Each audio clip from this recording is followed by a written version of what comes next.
কোকিলারা। প্রথম খণ্ড। সাধারণত বাসর রাতের গল্পগুলো একটু অন্যরকম হয়। মন কেমন করা একটা উদাসী ভাব জাগে মনে। তার উপর যদি নবদম্পতির মধ্যে রেষারেষি থাকে তাহলে তো কথাই নেই। ওই বাসর রাতের টুইস্টই আলাদা। আমি ইদানিং ফেসবুকে এসব গল্পই খুঁজে খুঁজে পড়া শুরু করেছি। এ ধরনের গল্পের প্রথম অভিজ্ঞতা হয় গত কয়েক মাস আগে। ঘনিষ্ঠ বান্ধবী মুনের মারফত। ওই আমাকে যাবতীয় গল্পের লিঙ্ক সাপ্লাই করত। গত সপ্তাহে ওর দেয়া একটা গল্প পড়লাম যেখানে নতুন স্বামী স্ত্রী পরস্পরের জানের শত্রু। কেউ কাউকে দেখতে পারে না। তবু কেমন করে যেন বিয়েটা হয়ে গেল। এটা একটা অদ্ভুত ব্যাপার। এ যেন বাসর রাতে দুজন ঝগড়া করবে বলেই বিয়ে না হওয়া পর্যন্ত নিরীহ সেজে থাকা। ঝগড়াই যদি করবি তাহলে বাবা বিয়ে করা কেন? যেই না বিয়ে হলো অমনিই তাদের সে কি ঝগড়া। সেই ঝগড়ার এক পর্যায়ে বিছানা আলাদা। স্বামী ফ্লোরে, স্ত্রী বিছানায়। এই ঝগড়ায় আবার স্ত্রী মহাশয়া তার শত্রু স্বামীকে সতর্ক করে বলে দেন, ভুলেও যদি আমাকে ছোবার চেষ্টা করিস তো তোর একদিন কি আমার একদিন। অবশ্য ডায়ালগটা ভালোই লাগে। আসল তো সবই বুঝি। এসব গল্পে টেনেহিঁচড়ে নব দম্পতিকে এক ছাদের নিচে জড়ো করা হয় যেন নাটক রচনা করা যেতে পারে এবং এটা করতে গিয়ে কোন যুক্তির ধার ধারা হয় না। আমাদের কারো মনে কখনোই এই প্রশ্নই জাগে না, যে মেয়ে বাসর রাতে এত মুখরা বাজে ছেলে এত ঝগড়াটে তারা কেন চুপচাপ পরস্পরকে বিয়ে করে নিল? কোন যুক্তিতে? এরপর গল্প পড়তে গেলে পাঠক নিজেই জেনে যায় যে ওরা আসলে জানতই না কার সাথে ওদের বিয়ে হচ্ছে। বাসর ঘরে ঢুকেই বর বধূকে বা বধূ বরকে দেখে বলছে, এ কি, তুই? আরে তুই! How innocent! কবুল বলার সময় এরা কোথায় ছিল এ কথা কারো মাথায় আসে না যেন এটাই স্বাভাবিক। যাই হোক, গল্পের এই অংশটুকুর সাথে ৭০-৮০ দশকের সময়ের একটা মিল পাই আমরা কচিকাঁচা পাঠকরা। পাঠককে ওই যুগের শিহরণ জাগাতেই এই নাটক। পাঠক গল্প পড়তে গিয়ে বারবার শিহরিত হয়। ছুঁতে না দেবার সংকল্প থেকেই বারবার অকারণ ছোঁয়াছুঁই। আহা, সে কি রোমান্টিক মুহূর্ত! সেদিনও রাত ১১টার দিকে খেয়েদেয়ে মোবাইলটা নিয়ে বসেছিলাম। মুন একটা নতুন গল্প পাঠিয়েছে। সেটাই পড়ার ইচ্ছা। গল্পটা পড়তে গিয়ে বুঝলাম পুরোটাই 18+। হাত থেকে রাখতে পারছিলাম না। টানা পড়ে শেষ করতে গিয়ে একেবারে রাত ৩টা বেজে গিয়েছিল। ব্লাডারের প্রচণ্ড চাপ উপেক্ষা করে এক নিঃশ্বাসে পড়ে গেছি গল্পটা। তবু কম্বল থেকে বেরোয়নি। দূর দূরু বুকে অপেক্ষা করছিলাম কখন সেই চরম রোমান্টিক মুহূর্তটা আসবে। যখন মাঝরাতে স্বামী বেচারার ঘুম ভেঙে যাবে আর পানি খেতে গিয়ে, নয়তো সিগারেট টানতে গিয়ে দেখবে বউ ঘুমিয়ে কাদা। ওর আঁচল সরে গেছে নয়তো পা বেরিয়ে গেছে ইত্যাদি। যা ভেবেছিলাম তাই। প্রচণ্ড রকমের সুরসুরিমূলক ছিল গল্পটা। পড়তে গিয়ে ব্লাডারের চাপের পাশাপাশি আরও কিছু চাপ আমাকে বেসামাল করে দিচ্ছিল। প্রবল প্রেষণা চেপে এক বুক তৃষ্ণা নিয়ে শেষ পর্যন্ত শুতে গেলাম। তখনও জানতাম না আমার জীবনটাও এমনই একটা গল্প হতে যাচ্ছে যা একদিন ফেসবুকের পাঠকরা পড়বে। তখন এটাও জানতাম না যে, গল্পের রোমান্টিক মুহূর্তটা বাস্তবে আদৌ ততটা রোমান্টিক নয়। স্বামী ছুতে এলে শিহরণ তো জাগেই না, কখনো চিৎকার করে কাঁদতেও ইচ্ছে হয়। এসব গল্পের শেষটা যেমনই হোক, পুরোটাই আসলে এক বুক কষ্টের সমষ্টি। তবে প্রথম দিনের পর থেকেই এ ধরনের গল্পের নেশা চেপে গিয়েছিল। মনে মনে নিজেকে ওই নায়িকার জায়গায় কল্পনা করতে শুরু করলাম। ফেসবুকে খুঁজে খুঁজে এ ধরনের গল্পই বেশি পড়তে লাগলাম, যার স্টার্টিং লাইনেই থাকবে নায়িকার দেহবল্লরী আর নায়কের হাভাতে চাহনির বর্ণনা। পুরোপুরি ভক্ত হয়ে গেলাম এ ধরনের লেখার। খাবারটা উপকারী খাদ্য না বাসিপচা অখাদ্য সেটা যাচাই করার মানসিকতাটা ততদিনে নষ্ট হয়ে গিয়েছিল। মনে সারাক্ষণ প্রেম প্রেম ভাব। শেষ পর্যন্ত প্রেমেও পড়ে গেলাম। কলেজের এক সিনিয়র ভাইয়ার সাথে। ভর্তির দিন থেকেই ভাইয়া আমাকে সুইটি বলে ডাকত। নবীন বরণের দিন তো ভাইয়া বলেই ফেলেছিল, আমি নাকি সাংঘাতিক সুইট। তারপর দেখা হলেই হাই হ্যালো আর চটপটি ফুচকা। এভাবে ক্রমে ক্রমে ভাইয়াটা কিভাবে যে আমার সাইয়া হয়ে গেল টেরই পেলাম না। হঠাৎ একদিন মাথায় বাজ পড়ল আমার। ভাইয়ার সাথে প্রেম জমে ক্ষীর হবার আগেই আমার বড় ফুপু হুট করে কোত্থেকে যেন এক বিয়ের প্রস্তাব নিয়ে হাজির হলেন আমার জন্য। ছেলে উচ্চশিক্ষিত, ভালো বংশ, নামকরা এক প্রতিষ্ঠানে চাকরি করে, ভালো স্যালারি পায়, ঢাকায় নিজেদের বাড়ি। পাত্রের পুরো পরিবারকে ফুপু ভালোভাবে জানেন, তাই খোঁজখবর করে সময় নষ্ট করার দরকার নেই। ফুপুর কথায় বাবা থেকে শুরু করে বাড়ির কাজের মেয়েটা পর্যন্ত এক লাফে রাজি হয়ে গেল সেদিন। বাবা ওদের আসতে বলে দিলেন, আর তারই ফলশ্রুতিতে আজ আমি ওই উঁচু বংশের পাত্রের শোবার ঘরে বসে ডায়েরি লিখছি। আনা ফ্রাঙ্কের ডায়েরি। যদিও আমার নাম আনা ফ্রাঙ্ক নয়, নিকিতা জামান আনা। কি করছো আনা? পুরুষ কণ্ঠের ডাকে চমকে তাকালাম। আমার সদ্য বিবাহিত স্বামীপ্রবর কখন যে আমার খাটের পাশে এসে দাঁড়িয়েছেন টেরি পাইনি। অজান্তেই ডায়েরি ধরা হাতটা পেছনে নিয়ে গেলাম। লোকটা অবশ্য আমার ডায়েরি দেখার ব্যাপারে তেমন উৎসাহ দেখালেন না। ধূপ করে বিছানায় বসে পড়ে বললেন, বাইরে যে কি অবস্থা, মেহমানের ভিড়ে শান্তিতে একটু বসারও উপায় নেই। শেষ পর্যন্ত বাধ্য হয়েই এ ঘরে চলে আসতে হলো। তুমি খেয়েছ? আন্তরিক কণ্ঠ লোকটার। আমার খুশি হওয়া উচিত, কিন্তু তার বিপরীতে সর্বাঙ্গ জ্বলে উঠল আমার। তীব্র ক্ষোভ নিয়ে তাচ্ছিল্যভরে বলে উঠলাম, আপনাদের বাড়িতে এর চেয়ে ভালো আর কি আশা করেন আপনি? সব তো ক্ষেত থেকে উঠে আসা পাবলিক, এরাই আপনার ফ্যামিলি। দেখলেই বোঝা যায় পুরো গ্রাম শুদ্ধ উঠে এসেছে। এত বড় ব্যাটালিয়নের মাঝখানে থাকতে হবে জানলে। জানলে? লোকটার চোখে কৌতুক, ঠোঁটে স্মিত হাসি, মনোযোগ হাতের ঘড়ির দিকে। ওটা খোলার চেষ্টা চলছে, লোমগুলো ঝামেলা করছে বলে দেরি হচ্ছে। জানলে ভুলেও পা বাড়াতাম না, প্রথমেই মানা করে দিতাম।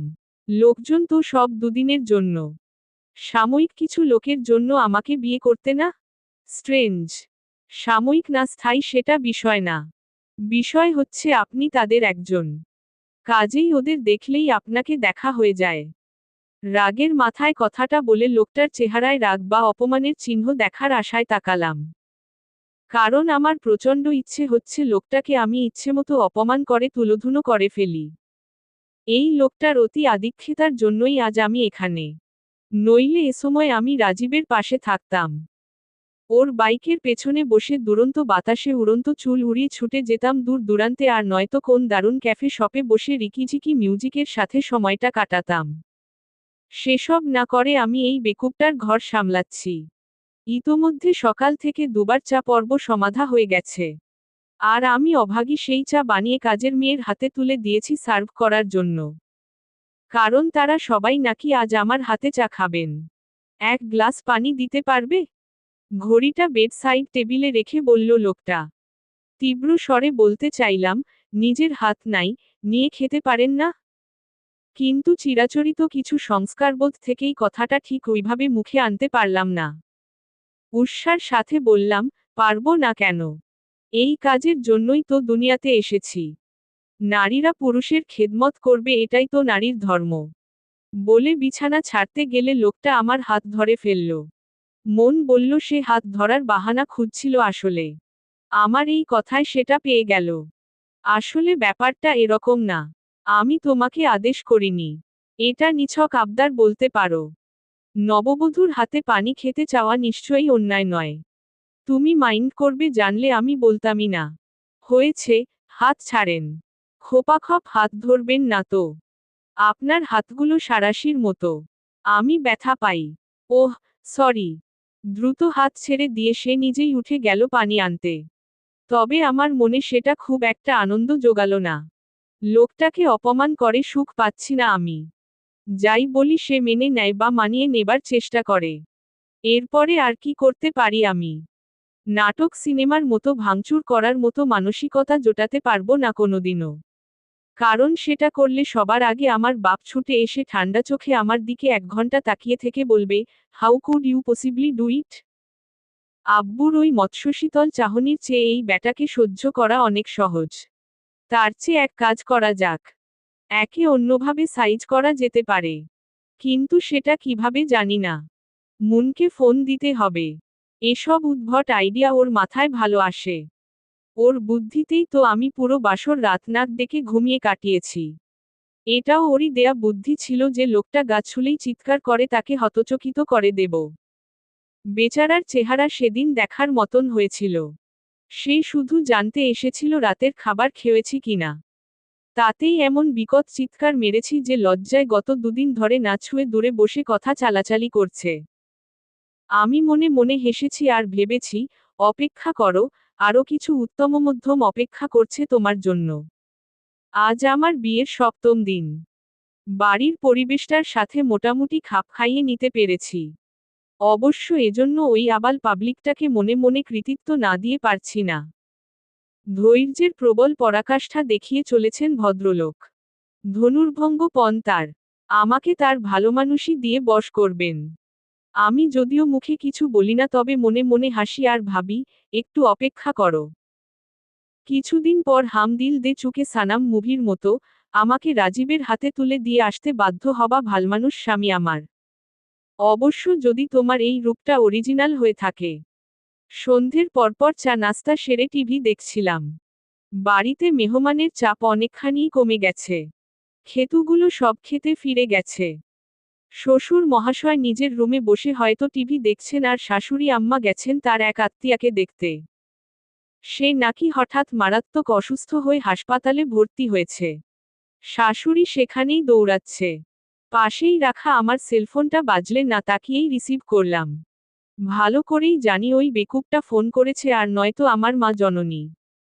এই সময়টাতে এরা দুজনই ফোন করে। হ্যালো বলেই লাফিয়ে উঠলাম রাজীবের কণ্ঠ শুনে। ঢোক গিলে বললাম, তুমি? হ্যাঁ, আমি। কেমন আছো জানতে চেয়ে ফোন করলাম। বন্ধু হিসেবে এতটুকু অধিকার নিশ্চয়ই আছে আমার, কি বলো সুইটি? বুকের ভেতর কাঁপন জাগালো নামটা। কাপা স্বরে বললাম, 7 দিন পর তোমার আমার কথা মনে হলো? আগে কিভাবে ফোন দিতাম বলো? তুমি নিশ্চয়ই এক ঝাঁক দর্শনার্থী পরিবেষ্টিত হয়ে বসেছিলে। আজ মনে হলো, তোমাকে ফ্রি পাবো। তাই সাহস করে ফোন দিলাম। আমাকে ফোন দেবার জন্য তোমার সাহসের এত আকাল পড়ে যাবে, আগে বুঝিনি তো। বলতে গিয়ে সম্ভবত কিছু ক্ষোভ ঝরে থাকবে। রাজীব দ্রুত বলে উঠল, তোমাকে ফোন দেবার জন্য বা তোমার সাথে দেখা করার জন্য আমার সাহসের আকাল কোনোদিনই পড়েনি আর পড়বেও না। বরং তুমি ভেবে দেখ যে তুমি আমার সাথে যোগাযোগ রক্ষা করতে পারবে কিনা। না পারলে কথা বলছি কিভাবে? নিশ্চয়ই আশেপাশে কেউ নেই। থাকলেই বা মানছে কে? কিছুটা দাম্ভিক শোনালো আমার কণ্ঠস্বর। রাজীব উৎফুল্ল হলো, ওয়াও, দ্যাটস দ্য স্পিরিট। তাহলে আমরা মোলাকাত করতে পারি কি বলো? তা তো পারি, কিন্তু এই সাক্ষাতের ভবিষ্যৎ কি সেটাও তো আমাকে জানতে হবে। কথাটা কিছুটা অভিমান থেকেই বললাম, কারণ এই গাধাটার সাথে বিয়ে হবার আগের রাতে রাজীবকে অনেকবার ফোন করেও পাইনি আমি। পরদিন যাওবা পেলাম রাজীব পালিয়ে যেতে রাজি হলো না। উল্টো আমাকে সবকিছু মেনে নিতে বলল, কারণ ওর মায়ের শরীর নাকি খুব খারাপ। বাসায় এখন এসব নিয়ে কথা বলতে পারবে না। ভবিষ্যৎ কি বলতে? রাজীব বলল, ভবিষ্যৎ কি তুমি বোঝো না? আমি কি এই খ্যাতমার্কা বেকুবের সংসার করব সারা জীবন? ওহ আচ্ছা, এই কথা। আসলে এটা বেশ লম্বা আলোচনার ব্যাপার। সামনাসামনি বসে কথা বলে সমাধানে আসতে হবে আমাদের। ফোনে এসব আলোচনা হয় না। কবে দেখা করতে পারবে বলো? তুমি চাইলে কালই মিট করতে পারি। বাহ, বেশ সাহসী হয়ে গেছো মনে হয়। পিছুটান বা হারাবার ভয় মানুষকে ভীতু করে। দুটোর কোনোটাই আমার নেই। ভয় বলতে একমাত্র বাপি। নইলে এদের ফিলিংসের চারানা দামও আমার কাছে নেই। আমি তো কেবল বাপির কথা ভেবেই রাজি হয়েছি। তার উপর তুমি সে সময় চট জলদি কোন সিদ্ধান্তে আসতে পারোনি। সব মিলিয়ে আমাকে রাজি হতে হয়েছে। নইলে আমাকে ইয়েস বলানো অত সহজ ছিল না। রাজীব কয়েক সেকেন্ড নীরব থেকে বলল, ওকে, কাল দেখা হচ্ছে তাহলে। আমাদের রদেভূতে চলে এসো। ঠিক সকাল 11টায়। আনা যোগ করল, ওকে, ডান। কলেজে যাবে? সকালে? সশব্দে কুলকুচা করতে করতে বলল লোকটা। রাগে গা জ্বলে যাচ্ছে আমার। আক্কেল বলিহারি। ঘরের ভেতর যে মানুষ বেসিন দেয় এটা এই বাড়িতে না এলে জানা হতো না। বারান্দায় যাবার দরজাটার পাশেই একটা পিলার পোড়ায়, তার পূর্ণ সদ্ব্যবহার করেছে এরা। চিপার মধ্যে বেসিন ঢুকিয়ে দিয়েছে যত্তসব। রেগে কাই হয়ে মুখ গোজ করে বসে রইলাম। জবাব দিলাম না কথার। কারণ জবাব দিলেই কথা চালাচালি হবে। বেকুবটা বেসিনের কাজ শেষ করে ফিরে আসুক, তারপর যা বলার বলবো। আমাকে নীরব দেখে সে আর কিছু বলল না। শব্দ করে কুলি ফেলল। তারপর তোয়ালে হাতে আমার সামনে এসে দাঁড়ালো। কাল কিছু আছে নাকি কলেজে? কিছু না থাকলে যাওয়া যাবে না নাকি? মুখভাব কঠিন করে বললাম। লোকটা কি বুঝল কে জানে। থমকে গিয়ে বলল, না, তা তো অবশ্যই না। এমনিই জানতে চাইলাম। তোমার ওপর আস্থা আছে আমার। কথাটা আমার বোমতালু জ্বালিয়ে দিল। What do you mean by আস্থা আছে?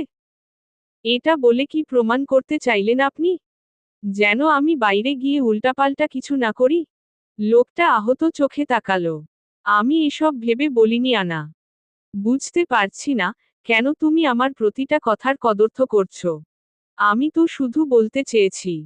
থাক, আর সাফাই গাইতে হবে না। আপনাদের ছেলেদের আমার ভালো করে জানা আছে। মুখ ফিরিয়ে নিয়ে বললাম। সেও বেহায়ার মতো হেসে বলল, কিন্তু আমার জানা নেই। এ ব্যাপারে আমাকে নভিসি বলতে পারো। আচ্ছা, এসব কথা রেখে আমাকে নাস্তা দাও। বলেই দ্রুত সচকিত ভঙ্গিতে বলল, সরি, নাস্তা চাইলাম বলে আবার মাইন্ড করলে নাকি? কড়া চোখে তাকিয়ে উঠে পড়লাম নাস্তা আনতে। মাথায় একটার পর একটা পরিকল্পনা সাজাচ্ছি একা একাই। কোনোটাই মনমতো হচ্ছে না। শেষ পর্যন্ত সিদ্ধান্ত নিলাম আগে রাজীবের সাথে কথা বলবো। তারপর যা করার সেভাবেই করব। আন্দাজে এটা সেটা ভেবে লাভ নেই। দেখি রাজীব কি বলে। কোকিলারা। দ্বিতীয় খণ্ড। হাই। বাতাসের মতো মৃদু শব্দটা শুনে মুখ তুলল রাজীব। তাকিয়ে স্থির হয়ে গেল। এতক্ষণ বেশ মনোযোগ দিয়ে মোবাইলে স্ক্রুল করছিল। আনাকে সামনে দাঁড়িয়ে থাকতে দেখে তাৎক্ষণিকভাবে ওর মুখে কোন কথা জোগালো না। কয়েক সেকেন্ড সময় লাগলো ওর নিজেকে সামলাতে। মাত্র 7 দিনের ব্যবধানে যে একটা মেয়ে এতটা বদলে যেতে পারে তা আনাকে না দেখলে ওর পক্ষে বিশ্বাস করা কঠিন হতো।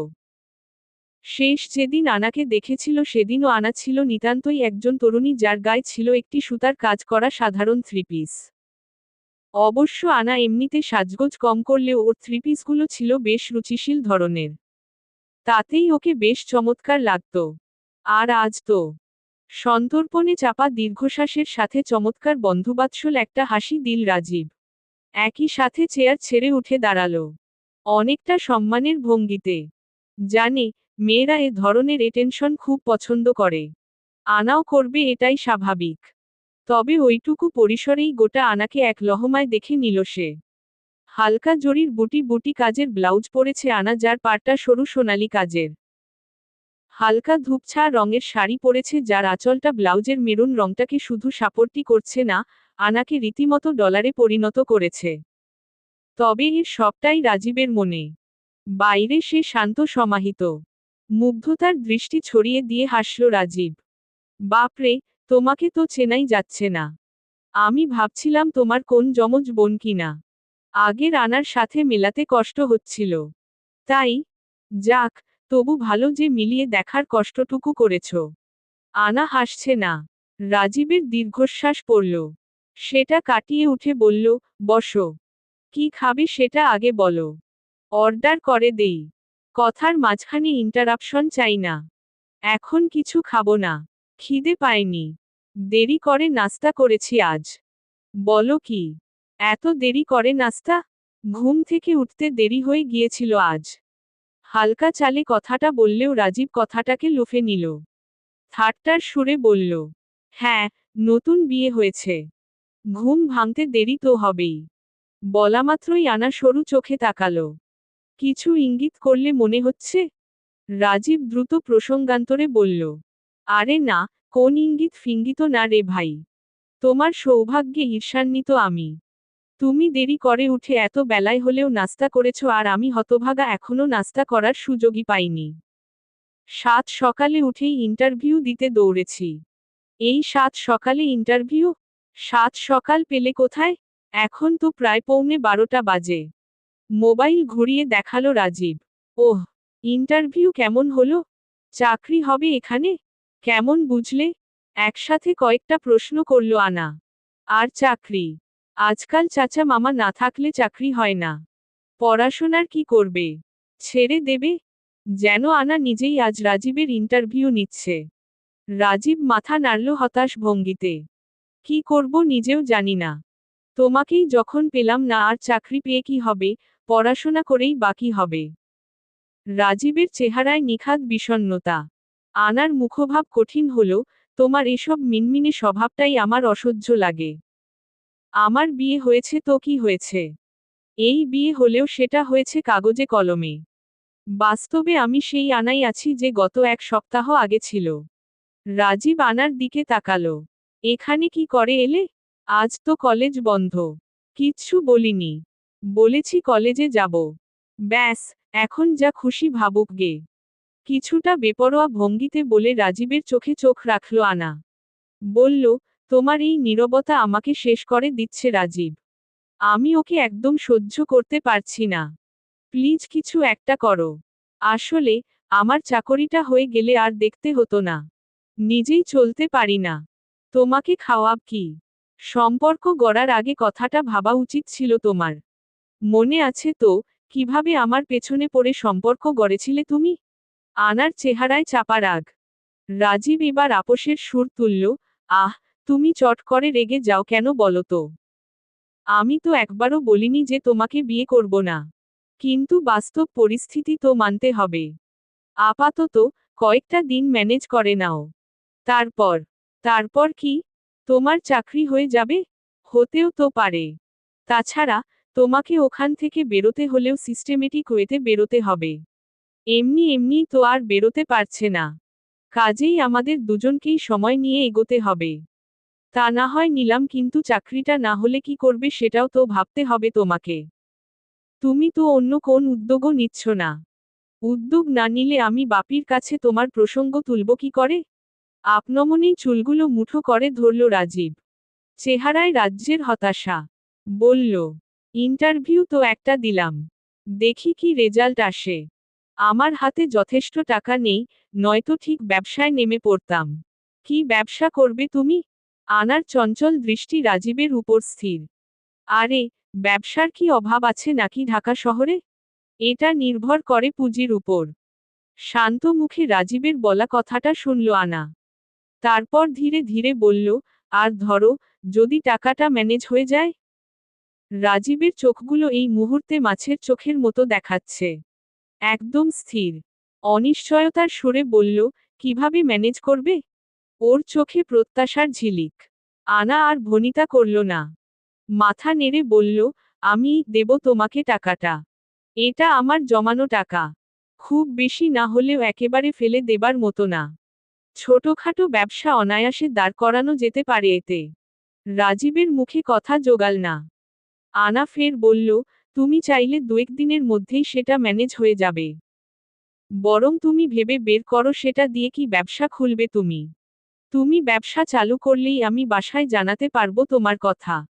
হম, বুঝলাম, কিন্তু তোমার ওই মেনিমুখো স্বামী সাহেবের কি করবে? রাজীব তাকিয়ে রইল। আনা কিছুক্ষণ ভেবে বলল, আজকাল তো শুনি কত রকমের সমস্যা বেরিয়েছে। সেগুলোর একটা বলে দেব। তারপর টুক করে ডিভোর্স লেটার পাঠিয়ে দেব। আনাকে সামান্য উত্তেজিত মনে হলেও বিপরীতে রাজীবকে বেশ শান্ত দেখাচ্ছে। সে শান্ত ভঙ্গিতে বলল, তোমার বুদ্ধিটা ইউনিক, কিন্তু আমার বিশ্বাস করতে কষ্ট হচ্ছে। আচ্ছা, তুমি কি সত্যিই আমাকে ব্যবসা করার জন্য টাকা দেবে? তবে কি মিথ্যে বলেছি এতক্ষণ? Okay fine. এক্ষেত্রে আমার একটা শর্ত আছে। রাজীবকে বেশ সিরিয়াস দেখালো। টাকাটা আমি নিতে পারি এক শর্তে। কি শর্ত? আনার কপালে ভাঁজ পড়ল এবার। যদি এটা তুমি আমাকে ধার হিসেবে দাও। পরে আমি যখন ব্যবসা গুছিয়ে ফেলবো তখন তোমার টাকাটা সুদে আসলে ফেরত দেব আমি। এবং তখন তোমাকে ওই টাকাটা নিতে হবে। নইলে এ টাকা নেব না আমি। রাজীবের চেহারায় দৃঢ় প্রত্যয় ফুটে উঠতে দেখে আনা হেসে ফেলল।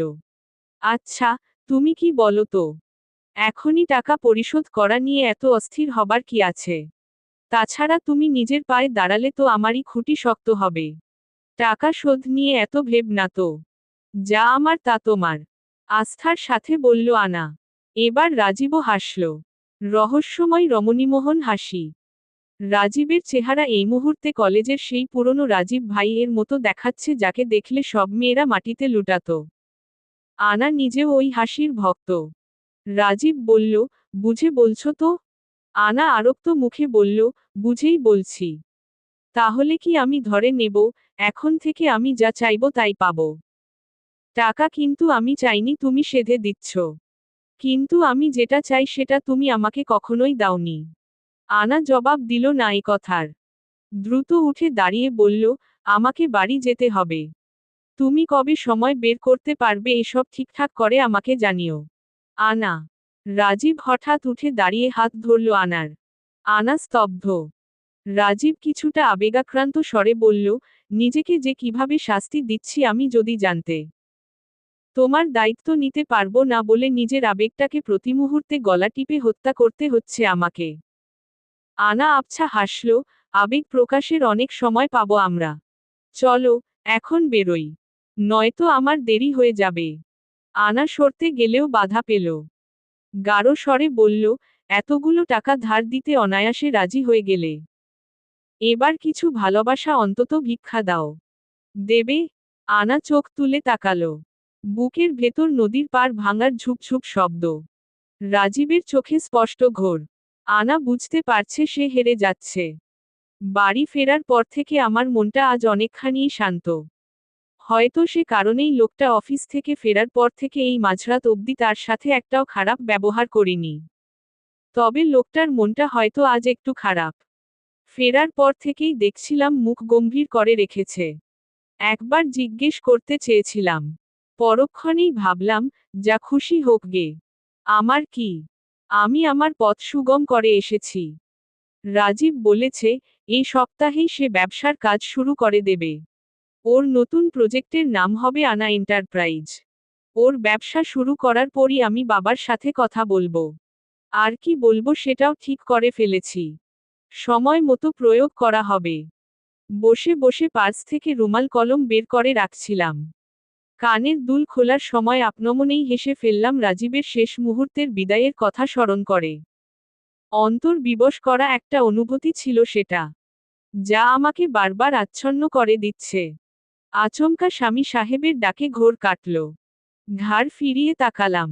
লোকটা বিছানায় এক পা ভাঁজ করে অন্য পা ঝুলিয়ে বসেছে।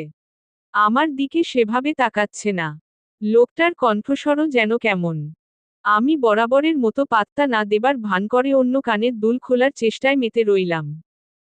লোকটা হঠাৎ উঠে গিয়ে কিছুটা শব্দ করে দরজা বন্ধ করে আমাকে কড়া স্বরে বলল, এই মেয়ে, কানে কম শোনো নাকি? কতবার ডেকেছি? আমার মনে হলো আমি আকাশ থেকে পড়লাম। এ কি ভাষা ওর! আমাকে অবাক চোখে তাকাতে দেখেও সে সরি হলো না। ফের পা ভাঁজ করে বিছানায় বসে পড়ে বলল, তাড়াতাড়ি এসে বসো কারণ তোমার সাথে কথা বলার পর আমি তোমার বাবার সাথে কথা বলবো। মেয়ে হিসেবে আমি যথেষ্ট সাহসী। ভয়ে ডরের বালাই খুবই কম, প্রায় নেই বললেই চলে। সেই আমিও কিছুটা ঘাবড়ে গেলাম। ধীর পায়ে লোকটা মুখোমুখি গিয়ে বসলাম। সে তখনও চোখ নামিয়ে মোবাইল টিপছে। সেভাবেই অনেকটা হেডমাস্টারি কায়দায় তাকিয়ে অপলক চোখে আমাকে দেখল কয়েক সেকেন্ড। আমি কঠিন স্বরে কিছু বলতে যাবার চেষ্টা করেও দেখলাম আমার গলার স্বরে আগের জোরটা নেই। এর কারণ কি এখনই ধরা পড়তে না চাওয়ার আশঙ্কা নাকি ধরা পড়ে যাবার পরের ঘটনা সম্পর্কে ভীতি? যদি সত্যি সত্যিই লোকটা সব জেনে ফেলে আর তুলতালাম করে তাহলে আমাদের প্ল্যান বরবাদ হয়ে যাবে। ভেতরে ভেতরে ঘামতে লাগলাম। লোকটা এবার মোবাইল রেখে আমার দিকে তাকিয়ে শান্ত ভঙ্গিতে বলল, তোমার সাথে আজ ক্যাফে রিওতে যে ছেলেটা ছিল সে তোমার কি হয়? মাথার উপর ছাদটা ধুরুম করে ভেঙে পড়লেও বোধহয় এতটা অবাক হতাম না আমি। কয়েক সেকেন্ড লাগলো নিজেকে সামলাতে। কোনো কিছু না হারানোর চেতনাটা জাগিয়ে তুললাম নিজের ভেতর। সদর্পে জবাব দিলাম, ওর নাম রাজীব। বলতে গিয়ে গলাটা শুকনো ঠেকল।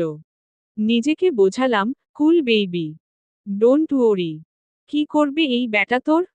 বড় জোর বাসা থেকে বের করে দেবে? দিলে দিক। তোমার আত্মীয়?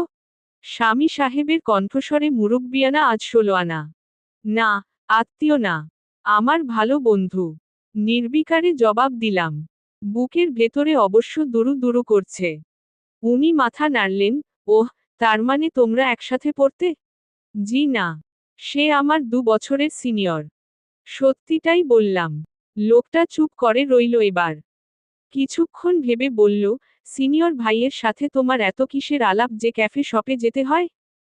নাকি হঠাৎ দেখা হয়ে গিয়েছে? আমি আপনাকে এত কৈফিয়ত দিতে বাধ্য নই। নিজের ভেতর লুপ্ত সাহস ফিরে পেলাম হঠাৎ। বোঝাই যাচ্ছে লোকটা আপোষের সুরে কথা বলছে। রাগটা শালার ভান। আমাকে ফাপড় দেবার জন্য। বাধ্য নও? স্থির দৃষ্টিতে দেখল সে আমাকে। আমি ড্যামকেয়ার ভঙ্গিতে বললাম, অফকোর্স নট। ওহ, আচ্ছা। লোকটা এবার সোজা হয়ে বসল। কিছুক্ষণ ভেবে একটা দীর্ঘশ্বাস ফেলে বলল, আমি ভেবেছিলাম তুমি মেয়েটা স্বভাবে রাগী হলেও বিবেকের দিক থেকে সৎ। এখন বুঝলাম তুমি মোটেও তা নও। বরং রাগটা তোমার ভান। এবং তুমি 1 নম্বরের মিথ্যুক। কি বলতে চান আপনি? জলে উঠতে চাইলেও কাঠির মাথায় বারুদের রসদ কম থাকায় ভিজে কাঠির মতো মিয়ে গেলাম। বরং লোকটা জ্বলন্ত চোখে তাকালো। আমার ছত্রছায়া থেকে আমার সম্মান সাথে নিয়ে তুমি গিয়েছো তোমার এক্সের সাথে দেখা করতে। এটাকে কি বলবে তুমি? কেন, আপনারা যান না? আপনারা ঘরের বউ রেখে বাইরে নষ্টামি করেন না? অন্তত আমি করি না। এখনো করিনি। কখনো করব বলে ভাবিনি। সেটা যারা করে তাদের সাথে গিয়ে করতে আমার সাথে কেন? আর এটা কেমন নীতি? আমরা যা করব তোমরাও তাই করবে? যদি আমাদের কাজ বর্জনীয়ই হয়ে থাকে তবে একই কাজ তোমরা স্বেচ্ছায় আর সানন্দে করে কোন গৌরবের পরিচয় দিচ্ছ? আমি কোন জবাব দিলাম না। লোকটা কিছুক্ষণ নীরব থেকে বলল, আমি মনে করি এক্ষেত্রে তোমাকে একটা স্থির সিদ্ধান্তে আসা উচিত। আমার স্ত্রী হয়ে তুমি বাইরের ছেলেদের সাথে ঘুরে বেড়াবে আর বলবে কৈফিয়ত দিতে বাধ্য নই। এভাবে অন্তত আমি সংসার করব না। পরকীয়ার নষ্টামি করার যখন এতই শক্ত বাপের বাড়ি গিয়ে করো। এখানে না। আমি কিছু বলতে গিয়েও থেমে গেলাম। কারণ তাৎক্ষণিকভাবে দেবার মতো কোন জুৎসই উত্তর খুঁজে পেলাম না। সে এবার একা একাই স্বগতোক্তির সুরে বলতে লাগল, ছি। কেউ জানলে যে কি বলবে। কিছুক্ষণ থেমে আমার দিকে তাকিয়ে বললেন, স্বামী স্ত্রী দুজনের ভালোবাসার ভিত্তিই হলো সততা আর বিশ্বাস। এখানে তো দুটোর একটাও নেই। এবার আর থাকতে পারলাম না। তীব্র স্বরে বলে উঠলাম, এত যখন বোঝেন তখন বিয়ের আগে কেন জানতে চাইলেন না যে আমি কাউকে ভালোবাসি কিনা? এখন যে বড় সততা ফলাচ্ছেন। তখন তো আমার ছবি দেখেই চোখ বন্ধ করে হ্যাঁ বলে দিয়েছিলেন। আমি তো পরিবারের চাপে বাধ্য হয়ে বিয়েতে রাজি হয়েছি। স্বেচ্ছায় হইনি। দোষ কি আমার? লোকটা এবার শান্ত হয়ে গেল। ঢোক গিলে দুহাতে মুখ ঢেকে বলল, সত্যি, তুমি ঠিকই বলেছ। দোষটা আমারই। সুন্দর সব জিনিসই যে উপকারী হয় না কথাটা ভুলে গিয়েছিলাম। বলে একটা বর্ষর দীর্ঘশ্বাস ফেলল সে। কিছু মনে করো না আনা। তুমি যতক্ষণ এ বাড়িতে আছো ততক্ষণ তুমি আমার সম্মান। এ বাড়ির সম্মান। এখন থেকে তুমি যেখানেই যাবে আমার সম্মান তোমার সাথে যাবে। যেখানে যা করবে তা আমারই প্রতিনিধিত্ব করা হবে। তার মানে মানুষ হিসেবে আমার কোন অবস্থান নেই। আমি পরগাছা? তা হবে কেন? কিছুটা অসহায় ভঙ্গিতে বলল লোকটা। আমি মোটেও দমে গেলাম না। দাপটের সাথে বললাম, তা হবে কেন মানে, তাই তো হচ্ছে।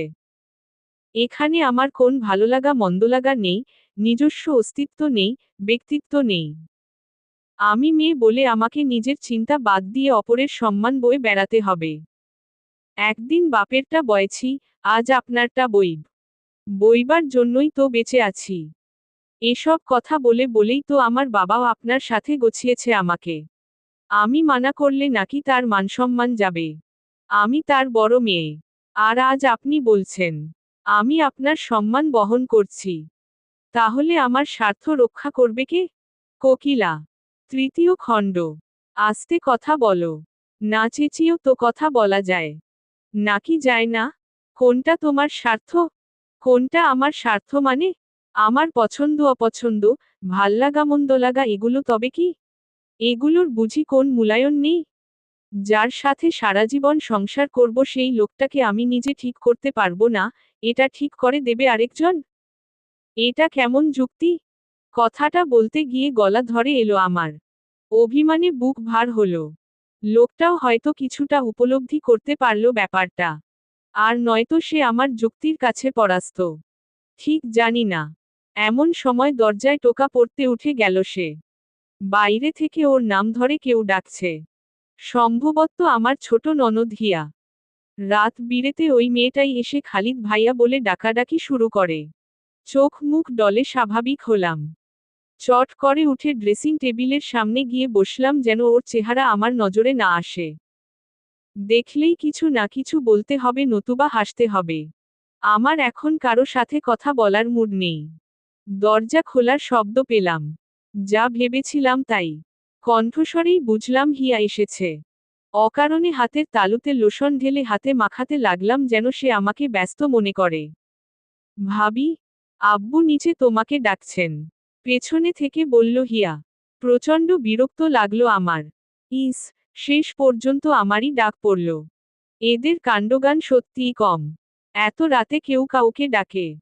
বিরক্তিটা চাপতে পারলাম না। দ্রুত ঘাড় ফিরিয়ে বললাম, ইস, এত রাতে আবার নিচে যাব? কাল সকালে গেলে হয় না? বলার সময় আমার কণ্ঠের ঝাঁঝটুকু লুকাতে পারলাম না। আসলে এটা আমার কথা বলার সাধারণ ভঙ্গি। ঝাঁঝ না মেখে কথা বলতে পারি না। হিয়া হয়তো ভুল বুঝতে পারে। বুঝলেও আমার কিছু করার নেই। তবে হিয়া আমার উষ্মা কতটা টের পেল জানি না, আমি নিজে ওর কণ্ঠের উষ্মা বিলক্ষণ টের পেলাম। বিশেষ করে শেষ বাক্যটা। উপায় নেই ভাবি। তোমার ছোট বোন হেনা আর ভাই সাজিদ এসেছে। বুঝতেই পারছো, তোমাকে বিরক্ত না করে উপায় ছিল না। বলেই হিয়া আর দাঁড়ালো না। নিচে চলে গেল। আমি এবার ত্রস্তে নড়েচড়ে বসলাম। আপন মনেই বললাম, এত রাতে হেনা আর সাজিদ? কি ব্যাপার? বলতে বলতেই চকিতে ঘড়ি দেখলাম। 11:45। উঠে দাঁড়াতে গিয়েও হঠাৎ কি ভেবে চট করে খালিদের দিকে তাকালাম, এই যে, আপনি ফোন করে কিছু বলেছেন নাকি বাপিকে? দরজা খুলে দিয়েই খালিদ পিসির সামনে বসে পড়েছিল। রোজ রাতেই বসে। আমার এ কথায় সে ঘুরে বসে ব্যাকরেস্টে কনুই ঠেকিয়ে বলল, আমার পরিমিত জ্ঞান অন্তত তোমার চেয়ে ভালো।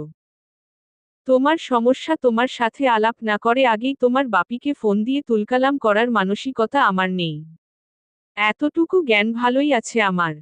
বলেই ফের সোজা হয়ে পিসিতে ডুব দিল। আমি পেছনে থেকে বললাম, তাহলে? আশ্চর্য, এখানে বসেই হিসেব কষবে, নাকি নিচেও যাবে? আচ্ছা করে তো দেখা যায়। খালিদ ফের ঘাড় ফিরিয়ে ছোটখাটো ধমক দিল আমাকে। ওর কথাটা শুনে এবার আর জ্বলে উঠলাম না। কেবল বিরক্তিভরা চাহনি দিয়েই সোজা নিচে ছুটলাম। এ বাড়ির ড্রয়িংরুম নিচতলায় একেবারে গেটের কাছে।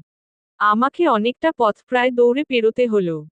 সেখানে ঢুকেই দেখলাম হেনা আর সাজিদের সাথে কথা বলছেন আমার শ্বশুর।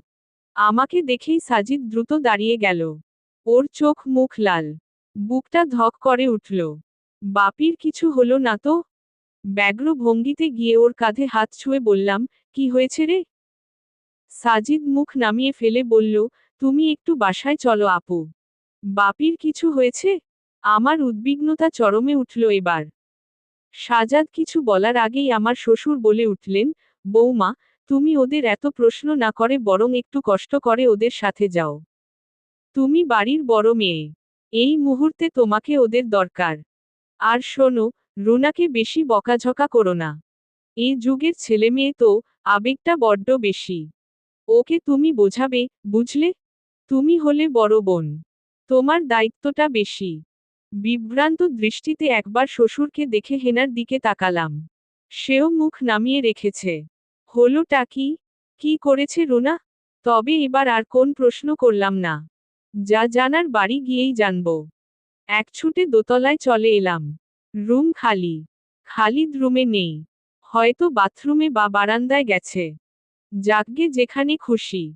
এত ডাকাডাকির মধ্যে আমি নেই। শ্বশুরকে বলেই ভাগব। দ্রুত হাতে পার্সটা গুছিয়ে কেবল শালটা গায়ে জোড়ালাম। নিচে নেমে দেখলাম ইতোমধ্যে খালিদ শার্ট বদলে নিচে নেমে গেছে। মনে মনে একটু আশ্চর্যই হলাম। কারণ ওকে এখনো কিছু বলা হয়নি।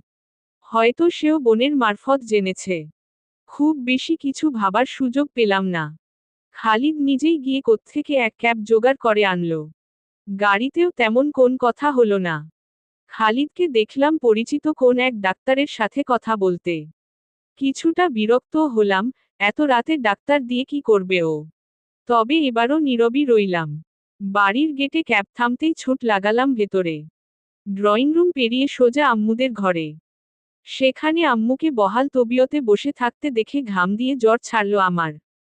ধপ করে দরজার পাশে রাখা টুলটার উপর বসে পড়লাম। পরক্ষণেই লক্ষ্য করলাম, বিছানায় বাপি শোয়া। তাকে দেখাচ্ছে অর্ধনৃতের মতো।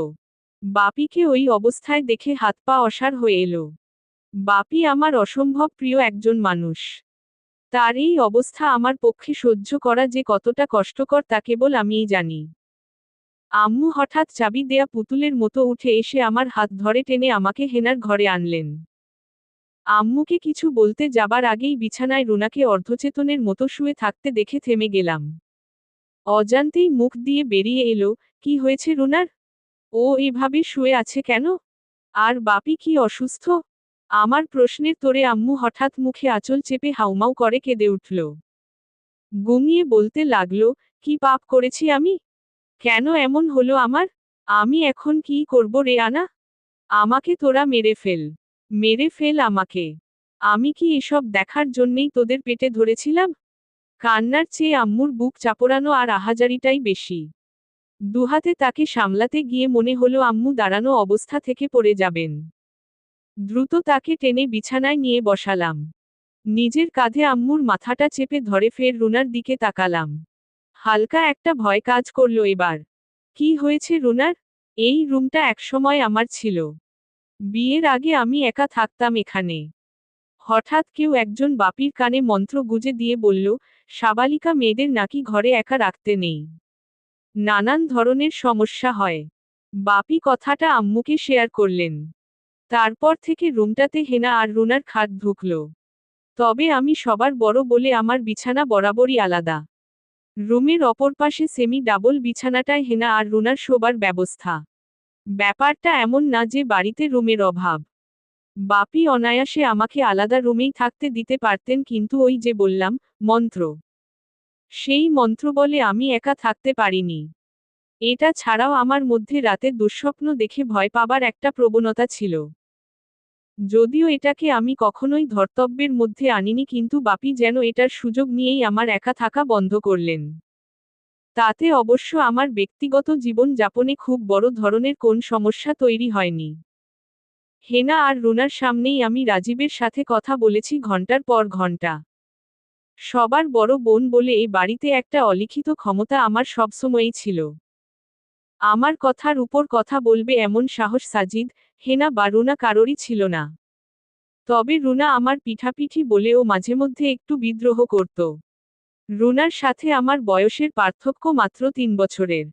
সে তুলনায় হেনা আর সাজিদ অনেক ছোট। ইতোমধ্যে আম্মু অনেকটাই শান্ত হয়ে এসেছে। আমাকে দেখার পর আবেগের প্রাথমিক যে ঝাপটাটুকু ছিল সেটা কেটে গেছে। তবে তার চোখ বেয়ে অনবরত পানি ঝরছে। কাঁদতে কাঁদতে বলতে লাগলেন, আমাদের মান সম্মান সব শেষ হয়ে গেল রে আনা। আমি এখন কি করব, বলতে পারিস? তোর বাবা আমাকে বলে, রেহানা এক গ্লাস পানিতে বেশি করে বিষ মেশাও। চলো দুজনে মিলে খেয়ে মরে যাই। তাহলে আর কিছু দেখতে হবে না। ওইদিকে তোর নতুন শ্বশুর বাড়ি। কি জবাব দেব ওদেরকে, আমার মাথা কাজ করে না। তবু তো সাজিদের বুদ্ধিতে তোকে মিথ্যা বলে ডাকিয়েছি। আমি শূন্য দৃষ্টিতে চেয়ে রইলাম আম্মুর দিকে। হেনা পাশ থেকে বলল, খালিদ ভাই বাপির সাথে কথা বলছে। এতক্ষণে নিশ্চয়ই সব জেনেও গেছেন উনি। আমি এবার ওর দিকেও তাকালাম। নিজেকে বেশ বোকা বলে মনে হচ্ছিল আমার। ঘটনার আকস্মিকতায় বিমূঢ় হয়ে গেছি। হেনার দিকে তাকালাম। চুপ করে রুনার দিকে তাকিয়ে আছে। মেয়েটার বয়স এখনো অনেক কম। মাত্র এসএসসি দেবে। অথচ ওর আজকের আচরণটা একদম বড়দের মতো। মন বলছে, বাড়িতে যে ঘটনাটা ঘটেছে তা ওর সামনে ঘটা উচিত ছিল না। পুরো বিষয়টাকে ও কিভাবে দেখছে কে জানে। অস্বস্তি চেপে বললাম, কি হয়েছেটা কি আম্মু? আমাকে সবটা খুলে বলবে প্লিজ? রুনা কি করেছে যে সবাই এত আপসেট? আম্মু এবার রুনার দিকে তীব্র ঘৃণার দৃষ্টিতে তাকিয়ে বললেন, তোর বোন কুমারী মা হতে চলেছে। আরও শুনবি? ওই ছেলে এখন দায়িত্ব নিতে অস্বীকৃতি জানিয়েছে বলে তোর বোন ঘুমের ঔষধ খেতে যাচ্ছিল। হেনা দেখে ফেলেছে বলেই নিঃশব্দ কান্নায় ভেঙে পড়লেন আম্মু। আমি অসার কণ্ঠে জানতে চাইলাম, এসব কবে হলো? মানে কবে টের পেল হেনা? আজই। প্রথমে তো বুঝিনি। এমনিতেও হারামজাদি গত কয়েকদিন ধরেই ভাত খেতে পারছিল না। যা খায় বমি হয়ে যায়। শেষ পর্যন্ত তোর বাবা বলল, ওর জন্ডিস ফন্ডিস হয়েছে কিনা দেখ। নয়তো ডাক্তার দেখাও। আজকাল ওয়েদার ভালো না। সেই ডাক্তার দেখাতে গিয়েই শুনি। আম্মু থেমে গেলেন। সাথে হু হু করে কান্না। আমি নিজেকে বিচলিত হতে দিলাম না। আম্মুর কান্নাকে পাত্তা না দিয়ে বললাম, তোমাদের ভুলও তো হতে পারে। কেবল সন্দেহ থেকেই। আরে কি সন্দেহ থেকেই? আম্মু যেন জ্বলে উঠলেন। আল্ট্রাসাউন্ডও করিয়েছি ওখানে। তার উপর তোর বোনের গত মাস থেকে পিরিয়ড নেই। আর আবার কি লাগে বুঝতে? এই হারামজাদি পেট বাঁধানোর আগে মরে গেল না কেন? আমার তো মন চায় ওর গলা টিপে মেরে ফেলি। বলতে গিয়ে আম্মু যেভাবে রুনার দিকে তাকালেন তাতে মনে হলো এখনই ওর গলা টিপে ধরবেন। আমি কি করব ভেবে পেলাম না। মুখ শুকনো করে রুনার দিকে তাকালাম। মাত্র একদিনেই ওর চোখ মুখ কেমন বসে গেছে। বেচারি রুনা। নিজের কথা ভেবে শিউরে উঠলাম। ভাগ্যিস আমি এমন কিছু করিনি। কেন যেন সাহস হতো না। গতকাল তো রাজীব পা ধরা বাকি রেখেছিল। বেরোবার পর ট্যাক্সি ভাড়া করেছিল ওর বন্ধুর বাড়ির। বহু কষ্টে ওকে নিবৃত করতে হয়েছিল আমার। ও বারবার বলছিল, এখন তো তুমি বিবাহিত। সমাজ সংসার কেউ জানবে না। কোন ঝুঁকি নেই। রাজীব না বললেও আমি জানি যে আসলেই ততটা ঝুঁকি নেই। একজন অবিবাহিতার বেলায় ধরা পড়ার যে ঝুঁকিটা থাকে বিবাহিতাদের বেলায় সেটা থাকে না। কোন কিছু হলে সেটা অনায়াসে খালিদের ঘাড়ে চাপিয়ে দিতে পারতাম আমি। খালিদ নিজেরও অস্বীকার করতে পারত না। সেই টেকনিকও আমি জানি। কিন্তু কেন যেন পারিনি। বাপির গেড়ে দেয়া অযাচিত চেতনার ঝাড় থেকে চেতনারা সব ঝরে পড়ে গেলেও টুকটাক যে দু-চারটা রয়ে গিয়েছিল এটা তারই একটা। আর যাই হোক, প্রতারণা করতে পারবো না খালিদের সাথে। আনা। দরজার বাইরে থেকে খালিদের ডাক শুনে আম্মা প্রায় লাফ দিয়ে উঠে দাঁড়ালে আমি ইশারায় তাকে শান্ত করে নিজে বেরিয়ে গেলাম। খালিদ দাঁড়িয়ে আছে বারান্দায়। আমার পায়ের শব্দে মুখ ফিরিয়ে বলল, এদিকে এসো। বলেই সে ড্রয়িংরুমের দিকে হাঁটা ধরল। দ্বিধান্বিত পায়ে খালিদের পিছু পিছু হাঁটা দিলাম। টের পেলাম এক অজানা লজ্জা আমাকে ঘিরে ধরেছে। মুখটা কোথায় লুকাব ভেবে পেলাম না। জানি না খালিদ আমাকে কি ভাবছে। ড্রয়িংরুম একদম ফাঁকা। খালিদ একটা সোফা দখল করে বসে আমাকে ইশারা করল ওর সামনে বসতে। এই প্রথম আমি তার আদেশ অক্ষরে অক্ষরে পালন করলাম। খালিদ নিজেই বলল, বাপির সাথে কথা হলো আমার। রুনা কি করেছে শুনেছ তো? জবাব না দিয়ে মুখ নামিয়ে রাখলাম আমি। খালিদ কি বুঝল কে জানে। চাপা ধমকের সুরে বলল, আপাতত দয়া করে এসব লাজুকলতা সাজার নাটক বন্ধ করো। তুমি তো প্রগতিশীল নারী। প্রগতিবাদীদের এত লজ্জা শোভা পায় না। রুনা যা করেছে ওটা তার ব্যক্তি স্বাধীনতা। তার নিশ্চয়ই দায় পড়েনি তোমার সম্মান বহন করার, নাকি পড়েছে? তুমি কেন লজ্জা পাচ্ছ? বাকরুদ্ধ চোখে তাকিয়ে রইলাম খালিদের দিকে। বুঝলাম, লোকটা আমাকে মৌকামতো পেয়ে আচ্ছামতো সুযোগ নিচ্ছে। ঠিক আছে, আমারও সময় আসবে। রাগ চাপতে কষ্ট হলেও কোনোমতে নিজেকে সামলে নিয়ে চাপা স্বরে বললাম, আমাকে যা বলার তা তো বাড়িতেই বলতে পারতেন। এখানে কেন? নাকি সুযোগের সদ্ব্যবহার করছেন? কে ডেকেছিল আপনাকে? আমি তো বলিনি যে আমার সাথে চলুন। আপনি সেধে এসেছেন এখানে। এখন আমাকে অপমান করছেন। খালিদের চেহারার লালচে ভাব বলল সে আরো কিছু বলবে। কিন্তু সেও বোধহয় বুঝতে পারছে যে এসব কথা বলার সময় এটা নয়। মুহূর্তেই নিজেকে সামলে নিল। গলার স্বর খাদে নামিয়ে বলল, সরি, আসলে এভাবে বলতে চাইনি। আমি শুধু এটুকুই বলতে চেয়েছি যে সম্পর্কের মূল্যায়ন তোমার না থাকলেও আমার আছে। আমি এখন পর্যন্ত এ বাড়ির জামাই। বৈবাহিক সূত্রে এ বাড়ির ভালো মন্দ বিপদাপদের সাথে আমি জড়িত। চাইলেই তা এড়িয়ে যেতে পারি না। এর সবচেয়ে বড় প্রমাণ যে বাপি রুনার পুরো ব্যাপারটাই আমার সাথে শেয়ার করেছেন। অথচ আমাদের বাসায় সবাই জানে রুনা বাপির উপর অভিমান করে বিষ খেয়েছে। ওর রেজাল্ট খারাপ হয়েছে বলে বাপি ওকে বকেছে ইত্যাদি। সবচেয়ে অবাক কাণ্ড কি জানো, তোমার বাপি তোমার খুব প্রশংসা করলেন বলেই খালিদ আমার দিকে তাকালো। আমি নিজেও অবাক চোখে তাকিয়ে রইলাম ওর দিকে। খালিদ কিছুটা হিসহিসিয়ে বলল, জানতে চাইবে না কি বলেছেন তিনি? খালিদ অপলকে আমাকে দেখছে বুঝতে পেরে অস্বস্তি দ্বিগুণ হল। খালিদ নিজেই বলল, বাপি বললেন, তুমি নাকি তার সবচেয়ে ভালো মেয়ে। তার মুখের দিকে তাকিয়ে নাকি নিজের স্বার্থ বিসর্জন দিয়েছ। আর তার বাকি মেয়েরা নাকি তোমার মতো নয় বলে সামান্য ঠোঁট ওল্টালো সে। অনেকটা যেন তাচ্ছিল্যের হাসি। তারপরই হঠাৎ থেমে গিয়ে গম্ভীর কণ্ঠে বলল, যার বাবা তার মেয়ের সম্পর্কে এত ভালো সার্টিফিকেট দেয় তার মেয়েকে আমি বাবার কাছে ছোট করব না। আমাকে একটু সময় দাও, আমি সিস্টেমেটিক ওয়েতেই তোমাকে বিদায় দেব। Just few days. বলেই হঠাৎ উঠে দাঁড়িয়ে ঝড়ের বেগে বেরিয়ে গেল খালিদ। রাত বাড়লে মায়ের কাছেই জানতে পারলাম খালিদ বাড়ি চলে গেছে। অবাক হওয়া উচিত না, তবু হলাম, কারণ সে যাবার আগে আমাকে জানাবার ন্যূনতম প্রয়োজনটুকু বোধ করেনি। যাক, না করুক গে। এটা একদিক দিয়ে বরং ভালোই হয়েছে। আমার চাওয়ার আগেই সে নিজেকে গুটিয়ে নিচ্ছে। সত্যি, কিছু কিছু মন্দ পরিস্থিতি আসলেই ভালো কিছু বহন করে। অন্তত আমার জন্য মুক্তির বারতা এনে দিয়েছে আজকের রাতটা। যদিও রুনার ব্যাপারটা কাটার মতো খোঁচাচ্ছে। মায়ের মুখের দিকে তাকানো যাচ্ছে না। বাপির প্রেশার প্রথম থেকেই হাই। এই ঘটনা জানার পর থেকে তার বিপি আরও চড়ে গেছে।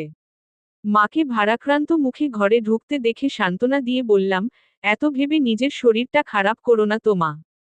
আমি কাল ওকে ডাক্তারের কাছে নিয়ে গিয়ে সব শেষ করে আসব। অল্প বয়সের মেয়ে, একটা ভুল করে ফেলেছে। এটা নিয়ে তোমরা এত ভেঙে পড়ছো কেন? বাইরে গিয়ে দেখো আজকাল কি হচ্ছে। মেডিকেলের আউটডোরে 1 ঘন্টা দাঁড়ালেই বুঝবে বাংলাদেশ কোথায় চলে গেছে। তোমার মেয়ে একা না, দেশের পরিস্থিতিই এখন এমন। এটা নিয়ে আজকাল আর কেউ তেমন আপসেট হয় না। আম্মু কোন কথারই জবাব দিলেন না। আমি নিজেই সেধে আম্মুকে যতভাবে সম্ভব সান্ত্বনা দিয়ে নিজের বিছানায় বসেই মুনকে ফোন দিলাম। ভালো করেই জানি ও এখনো জেগে আছে। সারারাত নেট ব্রাউজ করে ভোরে ঘুমাতে যায় সে। একটা সময় ওর সাথেই চ্যাটিং করে ঘন্টার পর ঘন্টা পার করে দিতাম। রাজীবের সাথে সম্পর্ক হবার পর ওটা কমে গেছে। তখন থেকেই পুরো সময়টা চলে গিয়েছিল রাজীবের দখলে। ভাবতে ভাবতেই রিসিভ হলো ফোনটা। মাত্র একটা রিং হতেই মুন ধরেছে ফোনটা। কিরে দোস্ত, এত রাইতে? তোর জামাই কই? ও ওর বাড়িতে। আমি আম্মার এখানে। আলাপ সংক্ষিপ্ত করার ইচ্ছে থেকেই এভাবে বললাম। নয়তো এটা নিয়েও কতক্ষণ গ্যাজাবে মুন। কস কি? তাইলে তো আজকে তুই পুরা বিন্দাস। রাজীব ভাইয়ের সাথে যোগাযোগ করছিলি? ওপাশে মুনের উৎফুল্ল কণ্ঠস্বর আমাকে প্রাণবন্ত করতে ব্যর্থ হল। রাজীবের প্রসঙ্গ থাক, ওটা নিয়ে পরে কথা বলবো। আপাতত প্রিম্যাচিওর সমস্যা নিয়ে মাথা ঘামিয়ে সময় নষ্ট করতে চাচ্ছি না, বরং যে সমস্যা পেকে ঝুনা হয়ে মাথার উপর পড়ার পায়তারা করছে সেটার সমাধান দে। কেস কি দোস্ত? এক ফুল দো মালির ঘটনা ঘটতে চলছে নাকি? উফ, তুই কি থামবি? পুরো কথা না শুনেই সবসময় ঠাট্টা। সমস্যাটা আমাকে নিয়ে না, তাহলে রুনাকে নিয়ে। কাজ বাড়িয়েছে সে। এখন বাপি আর আম্মু সব জেনে মরার দশা। বাপির বিপি হাই আর আম্মুর লো। রুনাকে ইঁদুর মারা ওষুধ খাওয়াবার পায়তারা চলছে। বলোস কি? রুনাও শেষ পর্যন্ত এই ভুল করল? কাউকে বিশ্বাস করা কি ভুল? রেগে গেলাম আমি। মুন তাড়াতাড়ি বলে উঠল, আরে সেই ভুল তো বলিনি গাধা। প্রেম করা ভুল হবে কেন? বসন্ত এলে কোকিল তো অটোমেটিক্যালি ডাকে। ওরে কারো শিখাতে হয় না যে, এটা বসন্তকাল, এখন তুমি ডাকো। সে নিজেই তার সর্বাঙ্গে বাসন্তী হাওয়ার পরশ অনুভব করে আর মনের আনন্দে কুউ কুউ করে। আমরা সবাই হলাম গিয়ে সেই কোকিলের দল। আমাদের শরীরে যখনই যৌবন আসা শুরু করে তখনই কোকিল প্রেমীরা আমাদের ঘিরে ফেলে আর আমরা তাদের পেয়ে ডাকাডাকি শুরু করে দেই, কুউ কুউ। বোকামি বলতে আমি বুঝিয়েছি, নিজেকে সেফ রাখাটা ওর দায়িত্ব ছিল। মানে জলে নামব কিন্তু শরীর ভেজাব না। প্রোটেকশনের কথা বলছি বেকুব। মানে, কিভাবে? এবার গাধামি কে করছে? শালা, এইটাও তোরে বুঝানো লাগবে? তুই প্রচুর ফালতু কথা বলছিস মুন। আসল কথা বলার সুযোগই পাইনি আমি। আগে বল, তোর প্যাচাল শেষ হয়েছে? আমি কিন্তু সাংঘাতিক টেনশনে আছি। তোর এসব রসের আলাপ আমার ভালো লাগছে না। চিন্তা করিস না দোস্ত। মুন মানে চান। আর চাঁদ মানেই অন্ধকারে আলো। তুই কালকে রুনাকে নিয়ে সোজা ধানমন্ডি চলে আয়। আমার পরিচিত এক গাইনি ডাক্তার আছে। কালকেই সব খাল্লাস করে ফেলব।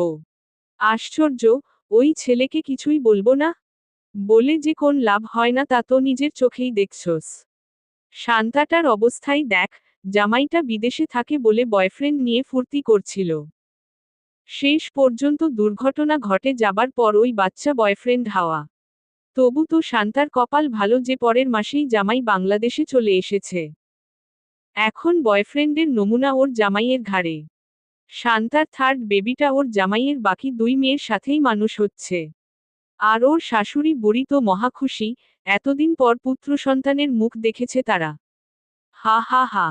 ছেলেদের মতো উচ্চস্বরে হেসে উঠল মুন। বিরক্ত লাগলেও চুপ করে রইলাম আমি। শান্তার ঘটনার সবটাই জানি আমি। অন্যান্য দিন হলে এটা নিয়ে অর্ধরাত পর্যন্ত গসিপ করতে পারতাম। কিন্তু আজ ইচ্ছা বা এনার্জি কোনোটাই নেই। বিশেষ করে বাপির অসুস্থতা আমাকে ভাবিয়ে তুলেছে। আম্মুর কান্না তো থামছেই না। যতক্ষণ রুনাকে এই জঞ্জাল থেকে মুক্ত করতে না পারবো ততক্ষণ স্বস্তির নিঃশ্বাস নিতে পারবো না। অল্প কিছু কথা বলেই ফোন রেখে দিলাম। তার একটু পরেই খালিদের নম্বর থেকে ফোন এল। রিসিভ করে কানে চাপতেই সে বলল, তোমার ফোন এনগেজড দেখাচ্ছিল। কার সাথে কথা বলছিলে? বললে তো বিশ্বাস করবেন না। কাজেই বলে লাভ নেই। তা ঠিক। তুমি যাই বলো না কেন, আমার বিশ্বাস হবে না। তাহলে বাদ দিন। না, বাদ দেব না। আমাকে জানতে হবে যে কোন প্রাণে পারো তোমরা। কি মনে করে বাড়িতে এত বড় দুর্ঘটনা ঘটে যাবার পরও নিজে ওই পথে পা বাড়াচ্ছ? সত্যি করে বলো তো, তুমি তোমার বয়ফ্রেন্ডের সাথে কথা বলছিলে না? রাগে আমার মুখে কথা আটকে গেল। কঠিন করে কিছু বলতে গিয়েও বাপির অবস্থা আর বাড়ির পরিস্থিতি ভেবে সহ্য করে গেলাম। মৃদু অথচ দৃঢ় স্বরে বললাম, না। এতেই থমকে গেল খালিদ। হয়তো বোঝার চেষ্টা করছে আমি সত্য বলছি না মিথ্যা। কিছুক্ষণ পর সশব্দে দীর্ঘশ্বাস ফেলে বলল, আল্লাহই জানে। যাই হোক, তোমাদের এখান থেকে চলে আসার সময় রাস্তায় গাড়িতে বসেই একটা সিদ্ধান্ত নিয়েছি আমি। ভাবলাম কথাটা তোমাকে বলা দরকার। আমি ঠিক করেছি, আগামীকালই একটা স্থির সিদ্ধান্তে আসব আমি। মানে পেপারস রেডি করে আইনগতভাবে মুক্তি দেব তোমাকে। সাধারণত বরের পক্ষ থেকে ডিভোর্স করার সময় এফিডেভিটে মেয়েটার চরিত্র হনন করে কিছু নোংরা কথা কমনলি লেখা হয়ে থাকে। আমি সেসব কিছু করব না। জাস্ট সোজা সাপটা লিখে দেব যে, তোমার সাথে আমার মনের মিল হচ্ছে না। ব্যাস, কথা শেষ। এরপর তোমার পরিবারকে কিভাবে কি বোঝাবে তুমি জানো। আমি আমার পরিবারকে সামলে নেব। আর হ্যাঁ, তোমার আর এখানে ব্যাক করার দরকার নেই। কাল আমি তোমার কিছু কাপড় হিয়াকে দিয়ে পাঠিয়ে দেব। আজ থেকে তুমি ওখানেই থাকবে। এতে করে তোমার নিজেরও দুটো বড় বড় লাভ হবে। এক, তোমার পরিবার জানবে তোমাদের পারিবারিক বিপর্যয়ের কারণেই তোমার বিয়ে ভেঙে গেছে। এতে তোমার নিজের কোন দোষ নেই। বরং তখন তারা তোমার বয়ফ্রেন্ডকে মেয়ের জামাই হিসেবে লুফে নেবে। আর তুমিও বাবার প্রিয়পাত্রী হয়েই রইলে। উল্টো কিছু বাড়তি অনুকম্পাও মিলবে তোমার। 2, আমার মতো ক্ষেতকে তোমার রোজ রোজ সহ্য করতে হবে না। আর আমার 10 মণ ওজনের সম্মানও তোমাকে বহন করতে হবে না। তুমি হবে নির্দায়, নির্ঝঞ্ঝাট। কি, ঠিক আছে না? রাস্তায় অর্ধেকটা ভেবেছি, বাকিটা বাড়ি ফিরে শুয়ে শুয়ে ভেবে বের করলাম বুদ্ধিটা। আমি স্তব্ধ হয়ে কথাগুলো কেবল শুনে যাচ্ছিলাম।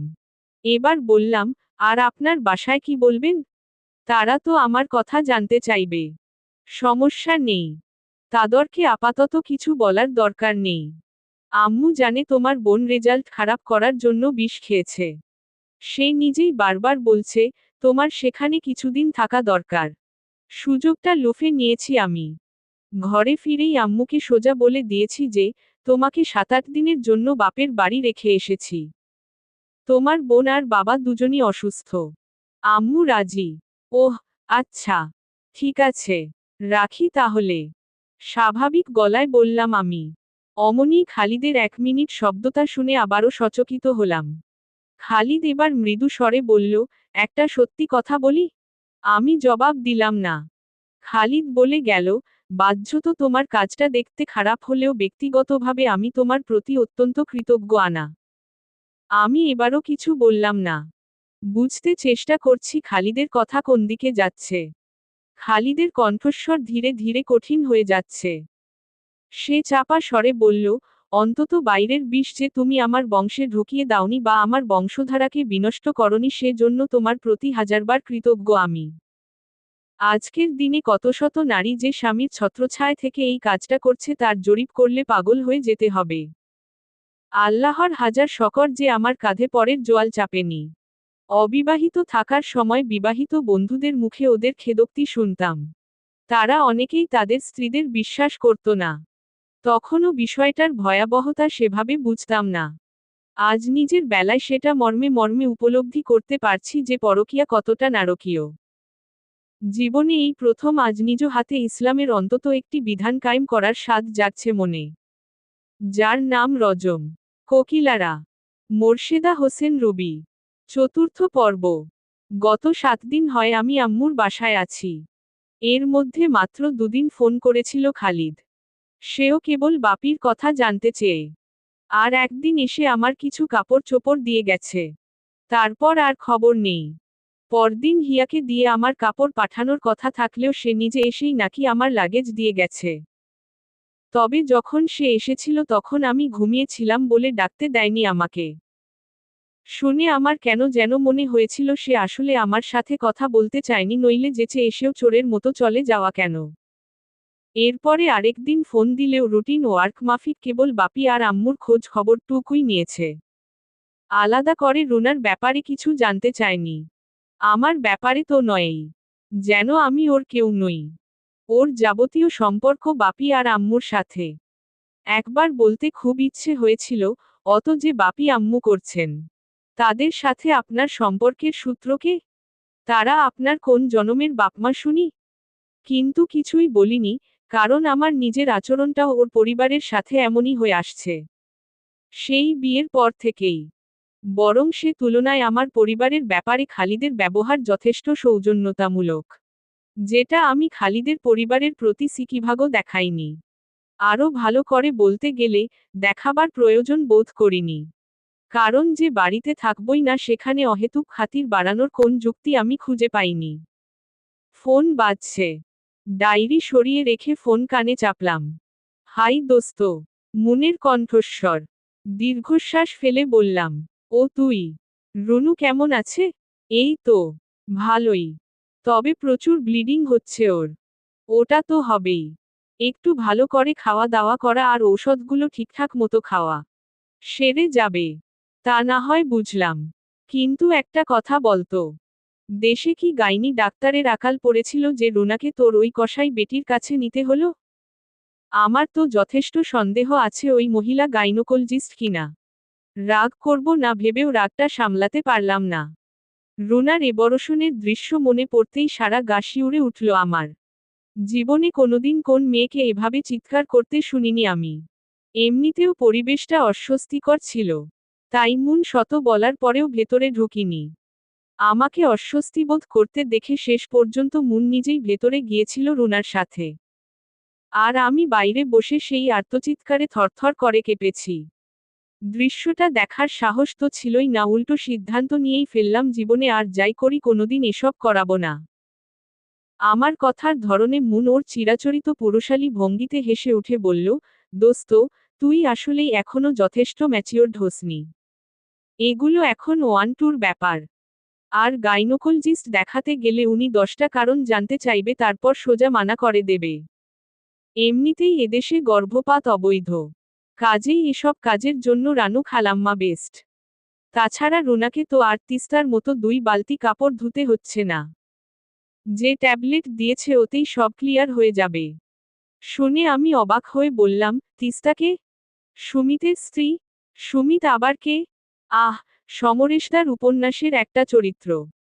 তিস্তা বিয়ে ছাড়া ছুতে দিবে না বলে শালা নামকাওয়াস্তে বিয়ে করে এই কাহিনী করসে। মুনের বাচ্চা। লাত্থি চিনোস? চিনি। তবে খাইনি কখনো। দিয়েছি প্রচুর। তোকেও তো বুঝি দান করেছিলাম কয়েকটা। মুন, আম নট জোকিং। রুনা পুরা কাহিল হয়ে পড়েছে। একদিনেই চোখমুখ বসে গেছে। আম্মা তো কান্না। বলে, একবারে মরে গেলে শান্তি পেতাম। চিন্তা কর কেমন মা। চিন্তা করার কিছু নাই দোস্ত। যুগটাই এমন। মায়েদের ভালবাসাও সময়মতো গাঢ় লিকার থেকে পাতলা হয়ে যায়। রুনাকে বলিস, ভালবাসলে খেসারত দেয়া লাগে। আন্টিদের যুগ তো এমন ছিল না। অবশ্য তারা খেসারত দিত ঘরে বসে। একজনের কাছে। আর আমরা দিচ্ছি জনে জনে।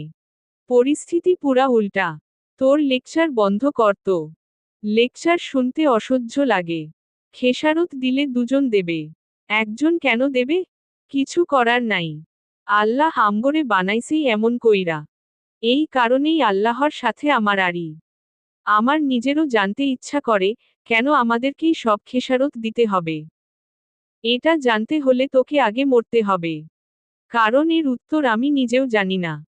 আচ্ছা, ইমোশনাল কথা বহুত হইছে। এখন অন্য কথায় আয়। রাজিবার খবর কি? মুন, আমি তোরে 1000 দিন বলছি ওরে রাজিবা বলবি না। তোর এভাবে নাম বিকৃত করে কথা বলা আমার একদম পছন্দ না। ওকে, সরি। রাজীব। রাজুর খবর কি ওর? কবে গাঁটছড়া বাঁধছিস তোরা? আগে তো গাঁটে জোর হোক, তারপর না ছড়া বাঁধা। কার গাঁটে জোর? তোর না ওর? ফোন টোন করে? বিয়ের পর আমিই করেছিলাম। রুনার ঝামেলায় গত কয়েকদিন যোগাযোগ করতে পারিনি। দেখি আজ সময় পেলে করব। ভালো কথা, বিকেলে চাঁদনি চক যাব একটু। যাবি নাকি? আবার জিগায়। আমি তো সারাদিনই হাওয়ার উপরে। বাপমা দুইজন দুই দিকে, আমি আরেক দিকে। নো জমা খরচ। ওকে। তাহলে সময়মতো চলে আসিস। বাই। ফোন রাখতে না রাখতেই রাজীবের ফোন এল। সে ফোন ধরেই প্রথমে শতবার ক্ষমা চাইল আমার খোঁজখবর রাখতে না পারার জন্য। আমি ম্লান গলায় বললাম, বাদ দাও এসব। তোমার ব্যবসাপত্র কি অবস্থা? কতদূর এগিয়েছ? আর বলো না জান। চমৎকার ভাবে সব গুছিয়ে এনেছি। বাড়িতেও বলে দিয়েছি মাস দুয়েকের মধ্যেই বিয়ে করব আমি। তারপর সোজা হানিমুন। এখন সামান্য কিছু টাকার জন্য আটকে গেছি। দুই বন্ধুকে নক করলাম কিছু লোন দেবার জন্য, কিন্তু সময় খারাপ হলে যা হয়। কত টাকার জন্য আটকে গেছো? তোমাকে বলতে খারাপ লাগে। কিন্তু না বলেও পারি না। আমার সত্যিকারের শুভাকাঙ্ক্ষী বলতে তো এই একজনই। সে হলে তুমি। টাকাটার কথা বলো। খুবই সামান্য। ধরো 1050। আমার অবশ্য আরো কিছু হলে ভালো হতো, কিন্তু 50 হলে চালিয়ে নিতাম আর কি। ওহ, আমার তো আর তেমন ব্যালেন্স নেই। আচ্ছা, ঠিক আছে। আমি তোমার অ্যাকাউন্টে টাকাটা ট্রান্সফার করে দিচ্ছি। চেক করে জানিও। তবে এরপর তোমাকে দেবার মতো তেমন টাকা কিন্তু আর থাকবে না। কি যে বল জান। তোমার কাছ থেকে জানিয়েছি, এবার তা দেবার পালা। ব্যবসাটা শুধু একটু জমতে দাও, তারপর দেখো। এরপর থেকে তুমি শুধু নিয়ে যাবে। আচ্ছা শোনো, আজ একবার দেখা করতে পারবে? না জান। আজ না। আজ আমার হাতে অনেক কাজ।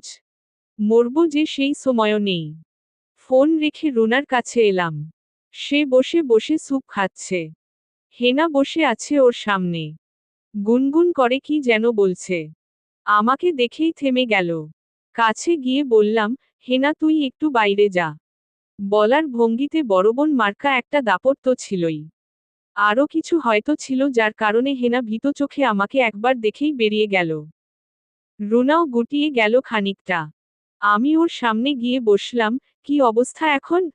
ব্যথা কমেছে? রুনা ভীত চাহনি দিয়ে মাথা ওপর নিচ করল। হঠাৎ দাঁতে দাঁত চেপে বললাম, হারামজাদার নাম কি? কার নাম? রুনার চাহনি আরো ভীত হল। যে বাচ্চার সাথে গিয়েছিল এসব করতে? তার নাম? ওর নাম বললে তো লাভ হবে না আপু। ওরা অনেক ধনী। তাছাড়া আমি ঠিক জানি না। মানে? জানিস না মানে কি? হতভম্ব হলাম আমি। রুনা মুখ নামিয়ে বলল, তুমি যা ভাবছো তা না। আমি ওভাবে যাইনি আপু। তাহলে কিভাবে গিয়েছিলি? কথা বলিস না কেন? রুনা আবারও মুখ নামাল। আমি এবার চাপা স্বরে গর্জন করে উঠে বললাম, নাম বল ওর, রাজীবকে দিয়ে সাইজ করব ওকে। রাজীব এখনো ওই কলেজের ক্যাডার। প্রচুর ছেলেপেলে আছে ওর হাতে। কিন্তু এখানে কাকে দায়ী করব আপু? রাজন যদিও আমাকে ওখানে নিয়ে গিয়েছে কিন্তু ও তো এটা স্বীকার করছে না। তাছাড়া আমি নিজেও তখন হুঁশে ছিলাম না। ম মানে, আমি যেদিন হৃদিতার জন্মদিনে গেলাম সেদিনই ওরা দুষ্টুমি করে আমার কোকের সাথে কি সব মিশিয়ে দিয়েছিল। সেটা খেয়ে সেন্স হারিয়েছিলাম আমি। তখনও জানতাম না যে আমাকে এরকম পরিস্থিতিতে পড়তে হবে। বলে রুনা ভেজা চোখে তাকালো। ঠোঁট কাঁপছে ওর। আর আমি তখন স্তম্ভিত হয়ে তাকিয়ে আছি। কখন যে আমার চোখগুলো বিস্ফারিত হয়ে উঠেছিল বলতে পারবো না।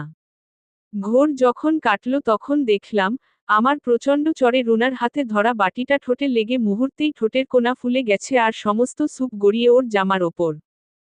রুনা এবার ঝোড়ো করে কেঁদে ফেলল, তুমি আমাকে মারলে কেন? কি করেছি আমি?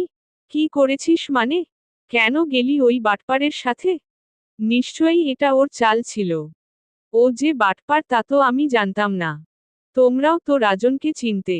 বাড়ি এলে আম্মু ওকে চা কফি বানিয়ে দিত। তোমাদের সামনে দিয়েই তো ও কতদিন আমার রুমে চলে এসেছে। কই, কোনোদিন তো বলনি যে রাজন বাটপার? চুপ কর। ওর সাথে তুই মিশেছিস, আমরা না। আমরা শুধু দূর থেকে দেখেছি। আমরা কি করে জানবো যে ও কেমন? তাছাড়া তুই যে এত বড় বেকুব তা তো জানতাম না। আমি মোটেও বেকুব না আপা। আমি ইচ্ছে করে এসব ঘটাইনি। রুনার ফোলা ঠোঁট আরো ফুলে গিয়ে বিশ্রী দেখাচ্ছে। হঠাৎ রাগে ক্ষোভে বুকের ভেতরটা জ্বলে উঠতে চাইল আমার। অক্ষম আক্রোশে কিছুক্ষণ তরপালাম। তখনও বুঝতে পারছিলাম না রাগটা আসলে কার ওপর। বাপি আম্মু, নাকি রুনার বন্ধুরা। কি ভেবে দ্রুত রাজীবকে ফোন দিলাম। ওকে আমার আজই দরকার। কিন্তু ওর ফোনটা বন্ধ পেয়ে বিরক্তই লাগলো। বিকেলে মুনকে নিয়ে মার্কেটে চলে এলাম। রুনার ব্যাপারটা জানালাম ওকে। মুনু সায় দিল আমার কথায়। এটা নিয়ে বসে থাকা উচিত হবে না। সিদ্ধান্ত নিলাম, কেনাকাটা শেষ করেই রাজীবকে ফোন করব। ওকে বলবো, সব ফেলে এখানে আসো আগে। তখনও জানতাম না যে, রুনার চেয়ে বড় ধাক্কা অপেক্ষা করছিল আমার জন্য। সাদা কালোর শপ থেকে বেরিয়ে কেক্রাফটে ঢুকতে যাবার মুখেই হঠাৎ দেখা হয়ে গেল রাজীবের সাথে। ঠিক দেখা হলো বলা যাবে না, আমি ওকে আগে দেখলাম। রীতিমতো আছাড় খাবার মতো অনুভূতি হলো আমার। রাজীব বলেছিল ওর জরুরি কাজ আছে। কাজটা যে এখানে তা বলেনি। রাজীবের সাথে আজ একটা মেয়ে আছে। ওকে আমার খুব চেনা চেনা মনে হতে লাগলো কিন্তু কিছুতেই নামটা মনে করতে পারলাম না। পরক্ষণেই মুন পাশ থেকে বলে উঠল, লে হালুয়া। এ দেখি প্রিয়তা আর রাজীব মিয়া। কাম সারছে। বলেই আমার দিকে তাকালো। আমার চোখ তখনও ওদের দিকে নিবন্ধ। দুজনেই শপের বাইরে সাজানো ডলের গায়ের জামাটা দেখছে। প্রিয়তা নামটা মুনের কথাতেই মনে পড়ল আমার। কলেজের সবচেয়ে ঢঙ্গি মেয়ে প্রিয়তা। পোশাক বদলানোর মতো বয়ফ্রেন্ড বদলায়। হাঁটা চলা দাঁড়ানোর ভঙ্গিতে সারাক্ষণ আহ্লাদ ঝরে পড়ে ওর। ছেলেদের দেখলে ওটার ফ্লো বেড়ে দ্বিগুণ হয়ে যায়। প্রিয়তাকে ভালো করেই জানি আমি। কিন্তু ওর সাথে রাজীব কেন? রাজীব তো ওকে দেখতে পারত না বলেই জানি। প্রিয়তার দাঁড়ানোর ভঙ্গিটা বড় মোহনীয়। কোমর বাঁকা করে দাঁড়ানোয় বেশ লাস্যময়ী লাগছে ওকে। আর কোমরের ওই বাঁকটাতেই যেটা পিছলে নেমে গেছে নিচের দিকে ঠিক সেখানটাতেই ছুঁয়ে আছে রাজীবের হাত। সমস্ত গায়ে আগুন ধরে যাবার অনুভূতি হলো আমার। অনেকটা তেড়ে এগোতে গিয়ে বাধা পেলাম। ঝট করে মুখ ফিরিয়ে মুনকে দেখে চাপা ঝাঁঝের সাথে বললাম, কি হয়েছে? হাত টানিস কেন? টানি কারণ এমনে শালা টাকি মাছের মতো স্লিপ কাটব। তার চেয়ে চল টেকনিক করে শালারে ধরি। আমি আগে যাই, তুই 5 মিনিট পরে আয়। বলেই মুন হাঁটা ধরল রাজীবের দিকে। আর আমি মুনের ধাক্কায় ততক্ষণে শপের ভেতরে ঢুকে পড়েছি। স্বচ্ছ কাচের আড়াল থেকেই দেখতে পেলাম ওদেরকে। মুন কথা বলছে রাজীবের সাথে।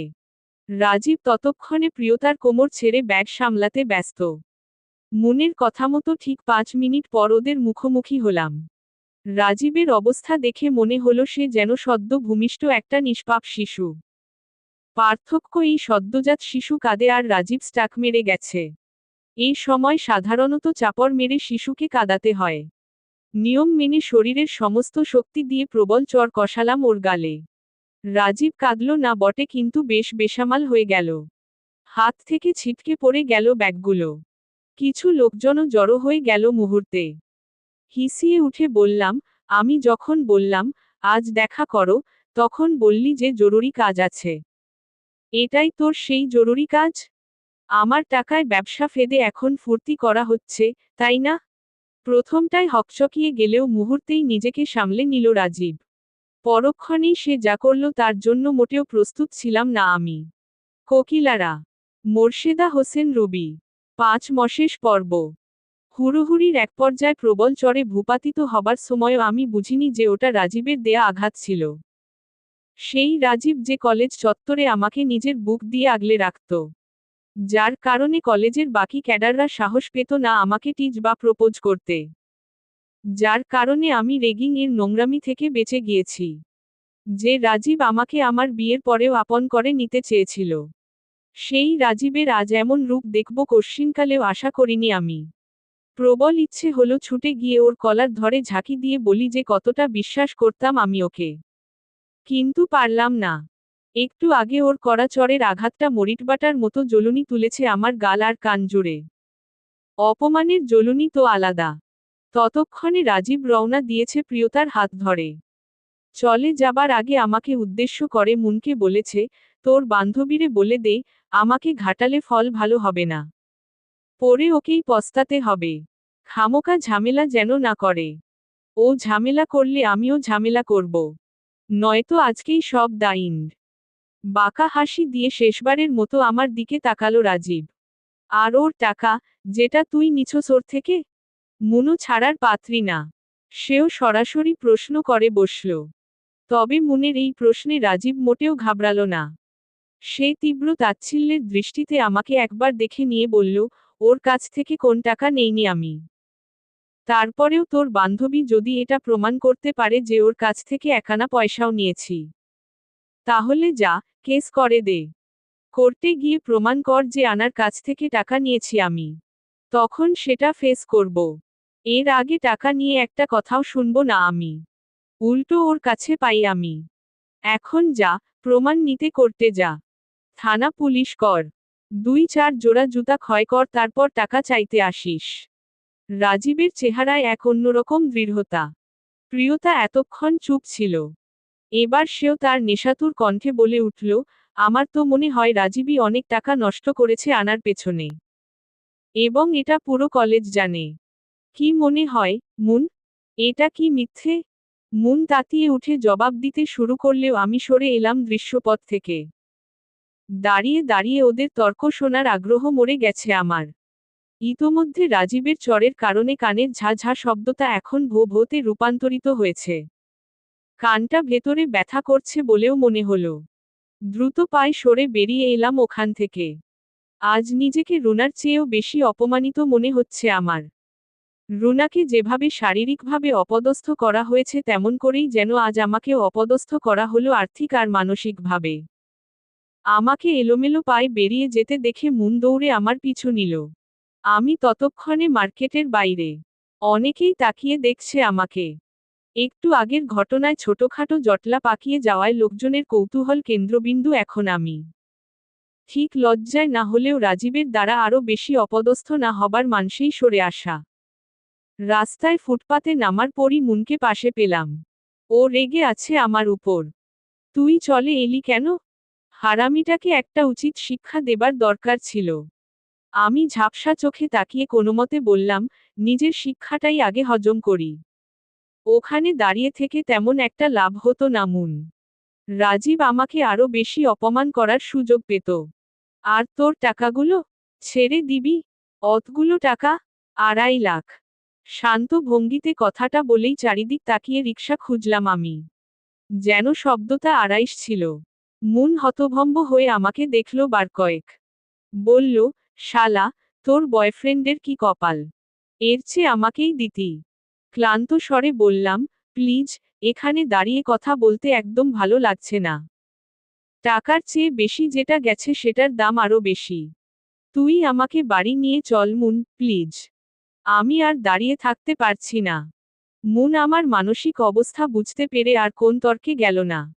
আমাকে আইল্যান্ডে দাঁড় করিয়ে সে রাস্তায় নামল রিকশার খোঁজে। আর আমি চোখ কুঁচকে জনস্রোতের দিকে তাকিয়ে রইলাম ভেজা চোখে। আমার সমগ্র জীবনে এর চেয়ে লাঞ্ছিত আর অপমানিত বোধ করিনি কোনোদিন। ভাবতে চেষ্টা করলাম, দোষটা আসলে কার? বাড়ি ফেরার পথে মুন একাই কতক্ষণ বকবক করে গেল। আমি পুরোটা পথ নীরব রইলাম।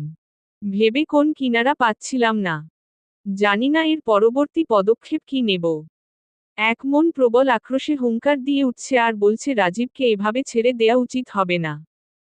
অপর মন ক্ষীণ স্বরে বলছে, কাউকে ডোবাতে হলেও নিজেকে কোমর জল অবধি নামতে হয়।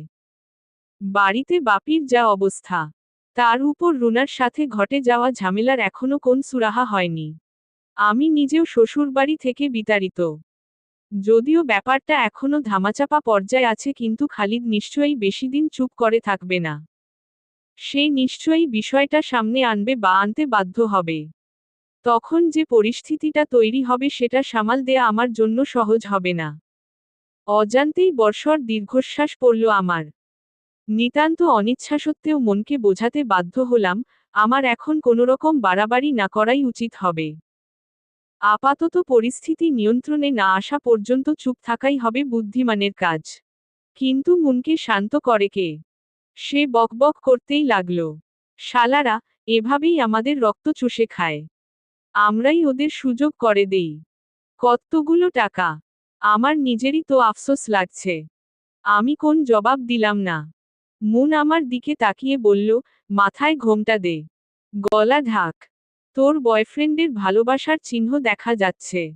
আন্টি জিজ্ঞেস করলে কি জবাব দিবি? কোন কথা না বলে ত্রস্তে আঁচলটা দিয়ে নিজেকে ভালোভাবে ঢেকে ফেললাম। বলেই গিয়েছিলাম চরের দাগটার কথা। যে হারে জ্বলছে দাগ ফুটে ওঠাই স্বাভাবিক। হঠাৎ আবছা ভাবেই মনে হলো এই চরটা খালিদ মারলে সেটা হতো ডোমেস্টিক ভায়োলেন্স। বয়ফ্রেন্ডরা মারলে সেটা কি স্ট্রিট ভায়োলেন্স নাকি ফরেন ভায়োলেন্স? যদি ডোমেস্টিক ভায়োলেন্স নিয়ে এত কথার খই, তাহলে ফ্রেন্ড নামের বয়দের আর বশ নামের অধিপতিদের বাটপারি নিয়ে সুশীল সমাজের রা নেই কেন বুঝলাম না। এটার চর্চাও তো কম নয়। বাড়ি ফিরে দেখলাম খালিদ এসে বসে আছে। সাথে আমার শাশুড়ি। মনে মনে দারুণ চমকে গেলেও মুখটাকে স্বাভাবিক রাখলাম। লোকটা আমাকে একটা ফোন দিয়ে জানাতে পারত কথাটা, কিন্তু জানায়নি। হয়তো সেও বিচ্ছেদের প্রস্তুতিই নিচ্ছে। আবারও চাপা দীর্ঘশ্বাস। তবে এই দীর্ঘশ্বাসের মর্মার্থ জানি না। ঘরে ঢুকে শাশুড়িকে দেখে চোরামুখে সালাম ঠুকে কোনোরকম সৌজন্যালাপ সারলাম।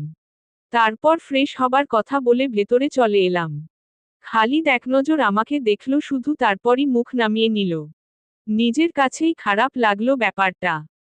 গত 2 সপ্তাহেও এই পরিবারটার সাথে একাত্ম হতে পারিনি কেবল রাজীবের কারণে। আজ রাজীব না থাকলে হয়তো সবকিছু অন্যরকম হতো। হয়তো এর জন্যেও আমি নিজেই দায়ী। প্রবল ক্লান্তিতে ভেঙে আসছে শরীর। হাত মুখ ধোপ ভেবেও গুটিসুটি মেরে শুয়ে পড়লাম। চোখটা লেগে আসছিল প্রায়।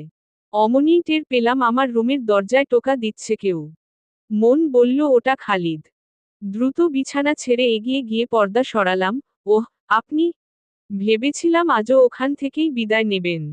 আসুন, ভেতরে আসুন। গত কয়েকদিন ধরে গেস্টরুমটা আমি একাই ব্যবহার করছি। রুনার অসুস্থতার কারণে ওই রুমে আম্মুকে রাতে থাকতে হচ্ছে বলে এই ব্যবস্থা। খালিদ ঘরে ঢুকেই স্থির দাঁড়িয়ে পড়ল। তার দৃষ্টি আমার কান আর গালে স্থির। মনে পড়ল আমি এখনো বাইরের পোশাকেই আছি।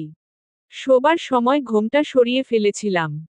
তার উপর শখ করে আজ শাড়ি পরেছিলাম রাজীবকে সারপ্রাইজ দেবার জন্য। ইচ্ছে ছিল কেনাকাটা করে রাজীবকে কল দিয়ে আনাব। তার আগেই রাজীবের সারপ্রাইজ আমাকে আচ্ছন্ন করে ফেলেছে। মুনের বলা কথাটা মনে পড়ায় দ্রুত আঁচল টেনে নিজেকে আড়াল করলাম। খালিদ আমাকে আপাদমস্তক দেখে তিক্ত স্বরে বলল, বাইরে কি বেড়াতে গিয়েছিলে নাকি? না, ঠিক বেড়াতে না। মুখ ফিরিয়ে নিলাম। তবে এবার রাগ বা অহংকার থেকে নয়, সংকোচ থেকে। খালিদ ছোট্ট একটা দীর্ঘশ্বাস ফেলে বলল, ভালো। তা এত সুন্দর শাড়ি পরে সেজেগুজে তার কাছে গেলে এর পারিশ্রমিক কি ওই দাগগুলো? কি করব? মেয়েদের ভাগ্যটাই যে এরকম করে গড়েছেন ভাগ্যবিধাতা। হম, ঠিক। ভাগ্যবিধাতাকে দোষ দিলে মনের একটু আরাম হয় বই কি। তার বিধানকে বুড়ো আঙ্গুল দেখিয়ে চলবে আর যাবতীয় আকামের দোষ বিধাতার ঘাড়ে দেবে। তিনি নারীকে যে প্রকৃতিতে গড়েছেন সেই নিয়মেই তার রক্ষণাবেক্ষণ করতে বলেছেন। আর তোমরা সব ছিঁড়েফুঁড়ে দিগ্বিজয়ে বেরিয়ে বলবে এটা এমন কেন আর ওটা অমন কেন। এখনো তো এটাই জানলে না নারীর ক্ষমতাটা কোথায়। এখন সব দোষ বিধাতার, যত্ত সব। যাক, এসব কথায় কাজ নেই। বরং তুমি তো আমার চেয়ে বেশিই বোঝো। যেটা বলতে এলাম সেটাই বলি। শাহিন মানে আমার আইনজীবী বন্ধুটা আমাদের ডিভোর্সের এফিডেভিট তৈরি করে ফেলেছে। চাইলে কপিটা পড়ে দেখতে পারো। আমি সাথেই এনেছি। সেখানে তোমাকে কোন ব্লেম দেয়া হয়নি অ্যাজ আই টোল্ড। তোমাকে হিট না করেও পুরো নিয়ম মেনেই কাজটা করেছি। হয়তো আজই তোমার সাথে আমার শেষ দেখা। কারণ এরপরে আর তোমাদের বাড়িতে আসা হবে না আমার। আর হ্যাঁ, আমাদের ধর্মে একসাথে 3 তালাক দেয়া হারাম, তাই আমি একটাই। বলে থেমে গেল খালিদ। ওর চেহারায় বেদনার ছাপ স্পষ্ট। আমিও প্রবল অস্বস্তি ভরে মুখ নামিয়ে নিলাম। অজ্ঞাতসারেই মুখটা শুকিয়ে গেল আমার। কিন্তু উপায় নেই। এই পরিস্থিতি আমার নিজেরই তৈরি। যথেষ্ট শক্তি ব্যয় করতে হলো দীর্ঘশ্বাসটুকু গোপন করতে। খালিদ এবার বলে উঠল, তোমার মোহরানার অর্ধেক টাকা স্ট্যান্ডবাই আগেই শোধ করে দিয়েছিলাম। মনে আছে তো? তবে যেহেতু আমাদের মাঝে স্বামী স্ত্রীর সম্পর্ক তৈরি হয়নি সেহেতু পুরো মোহরানার দাবিটা এখানে আসবে না, অর্ধেক মোহরানার দাবিদার তুমি। যেটা অলরেডি দেয়া হয়ে গেছে। তারপরেও আমি তোমার ইদ্যৎকালীন ভরণপোষণ সহ পুরো খরচটাই শাহিনের কাছে জমা দিয়েছি। জোর সম্ভাবনা আছে কালকের মধ্যেই সেগুলো তোমার হাতে চলে আসবে। নিয়মানুযায়ী সিটি কর্পোরেশন থেকে 3বার ডাকা হবে তোমাকে মিউচুয়ালের জন্য। ওটা এড়িয়ে গেলেই চলবে। 3rd মান্থে আমাদের ডিভোর্স কমপ্লিট হয়ে যাবে। এই হলো প্রসেস। বলে একটু থামল খালিদ। আমি মুখ নামিয়ে রেখেছি। কোনোরকম অনুভূতিই হচ্ছে না আমার। না রাগ না দুঃখ। আজকের দিনটাই বুঝি আমার জন্য সব হারাবার দিন। নইলে মাত্র একদিনেই 2.5 লাখ টাকার সাথে রাজীব আর খালিদ একসাথে আমার জীবন থেকে চলে যাবে কেন? খালিদকে বিদায় দেবার জন্য উঠে দাঁড়ালাম। মৃদু স্বরে বললাম, আপনার অনেক কষ্ট হলো। অনেকগুলো টাকা নষ্ট হলো। সামাজিকভাবে অপদস্থ হলেন আমার জন্য। কিভাবে ক্ষমা চাইব বুঝতে পারছি না, তবু বলবো, ক্ষমা করে দেবেন। আমার কথায় ফিরে তাকালো খালিদ। তোমার এহেন বোধোদয়ের জন্য শুক্রিয়া। আমি কাউকে ঋণী রাখতে পছন্দ করি না। ক্ষমা করেছি বললে যদি তোমার মন হালকা হয় তবে দিলাম ক্ষমা করে। তবে শেষ একটা অনুরোধ করতে চাই। এভাবে নিজেকে নষ্ট করে ফেলো না। মেয়েদের এভাবে চলা উচিত না। তারা শিশুর মতোই কোমল আর অরক্ষিত। একে দুর্বলতা বলে যারা তোমাদের মাথা খারাপ করে দিয়েছে তারা নিজেরা যথেষ্ট সুরক্ষিত অবস্থানে থেকে কথাগুলো বলছে। সহজ জিনিসটা কেন বোঝো না বুঝি না। যাই হোক, আমি আসি। ভালো থেকো। বলেই খালিদ আর দাঁড়ালো না। খালিদ চলে যাবার পরও আমি পোশাক না বদলেই চুপ করে বসে রইলাম অনেকক্ষণ।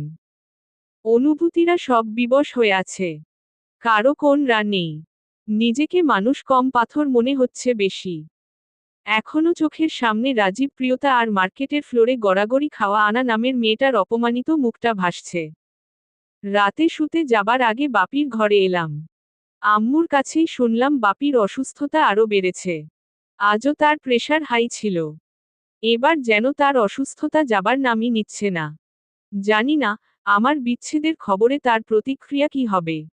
বাপির ঘরে ঢুকে দেখলাম তার চোখ বন্ধ। ঘুমুচ্ছেন কিনা বোঝা গেল না। আমাকে ঘরে ঢুকতে দেখে আম্মু চাপা স্বরে বললেন, তোর বাপিকে কিছু জানাইনি আমি। কাজেই ওসব বলে লোকটার মনটা ভেঙে দিস না। একজন তো শয্যাশায়ী করেছে, এবার তুই লোকটাকে মেরে ফেলিস না। তোদের আল্লাহর দোহাই লাগে। বলতে গিয়ে চাপা স্বরে গুমিয়ে উঠলেন আম্মু। পরদিন সকাল থেকেই শুরু হলো খালিদের পাঠানো তালাকনামা আসার অপেক্ষা। তবে এটাকে অপেক্ষা বলাটা বোধহয় ভুল হবে। কাগজটা আসবে জানি বলেই এমন প্রতীক্ষা। কারণ আমি চাই না আমার আগে কারো হাতে ওটা পড়ুক। সে কারণেই দরজার দিকে চোখ কান সব বিছিয়ে রাখা। বলা যায় প্রেমপত্রের মতো করেই বিচ্ছেদনামার আসার ক্ষণ গুনছি। তার আগেই ঘটল এক দুর্ঘটনা। নাস্তা সেরে রুমে এসে বসতেই রুনা ছুটে এলো আমার কাছে।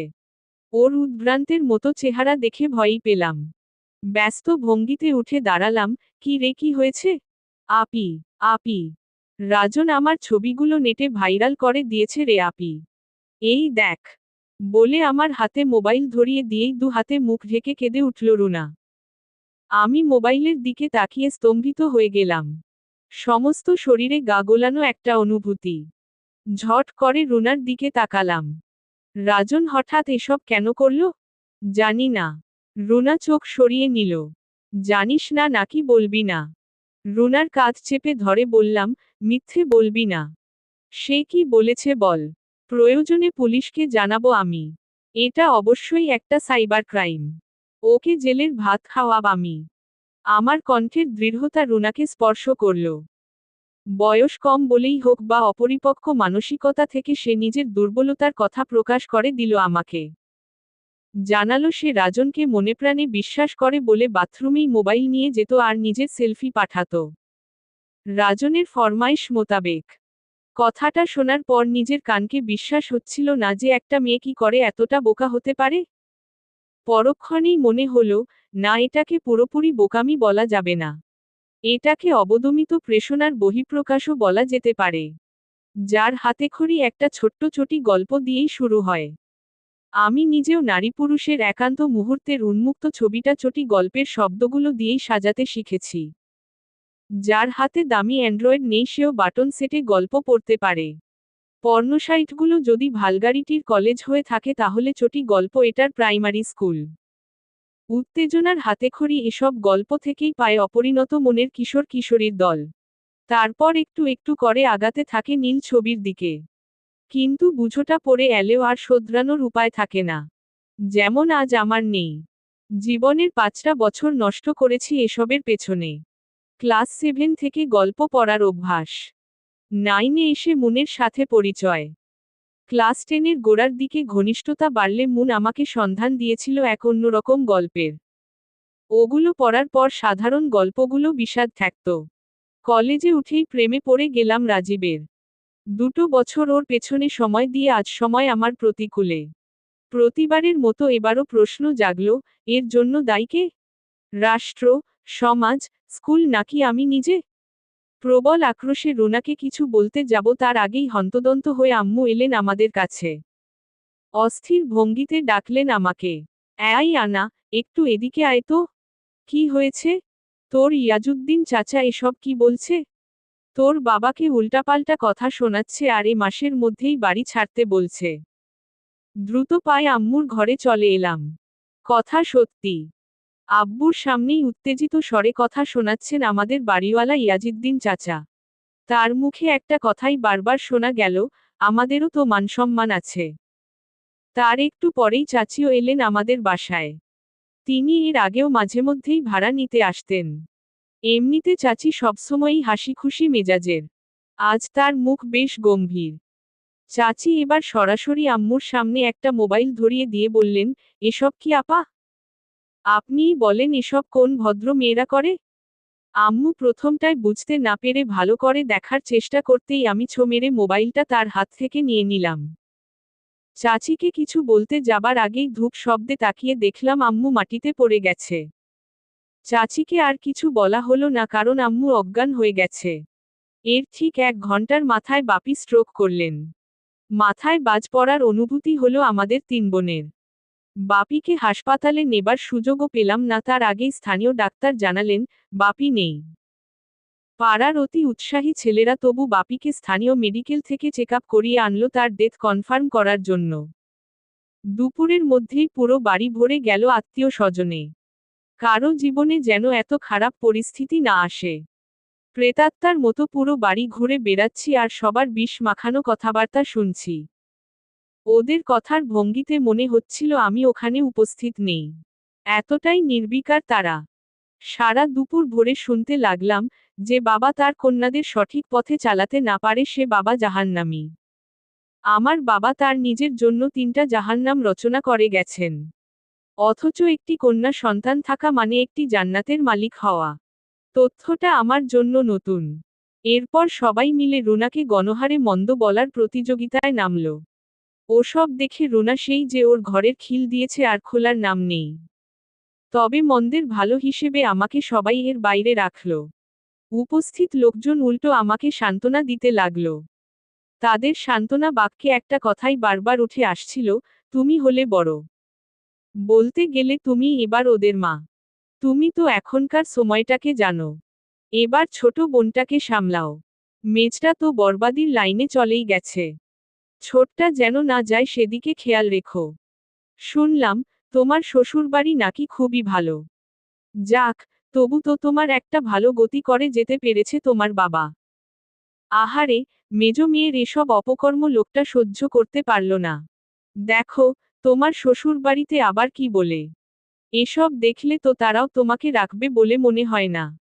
পাথরের মতো চেহারা নিয়ে নীরবে সবটাই শুনলাম। কোন উত্তর করলাম না। কথাগুলো শুনতে শুনতেই খালিদকে দেখতে পেলাম। সবাই সসম্মানে ওকে আমার দিকে আসার জায়গা করে দিল। তাদের মুখে চাপা গুঞ্জন, নতুন জামাই আসছে। এটা ওদের নতুন জামাই।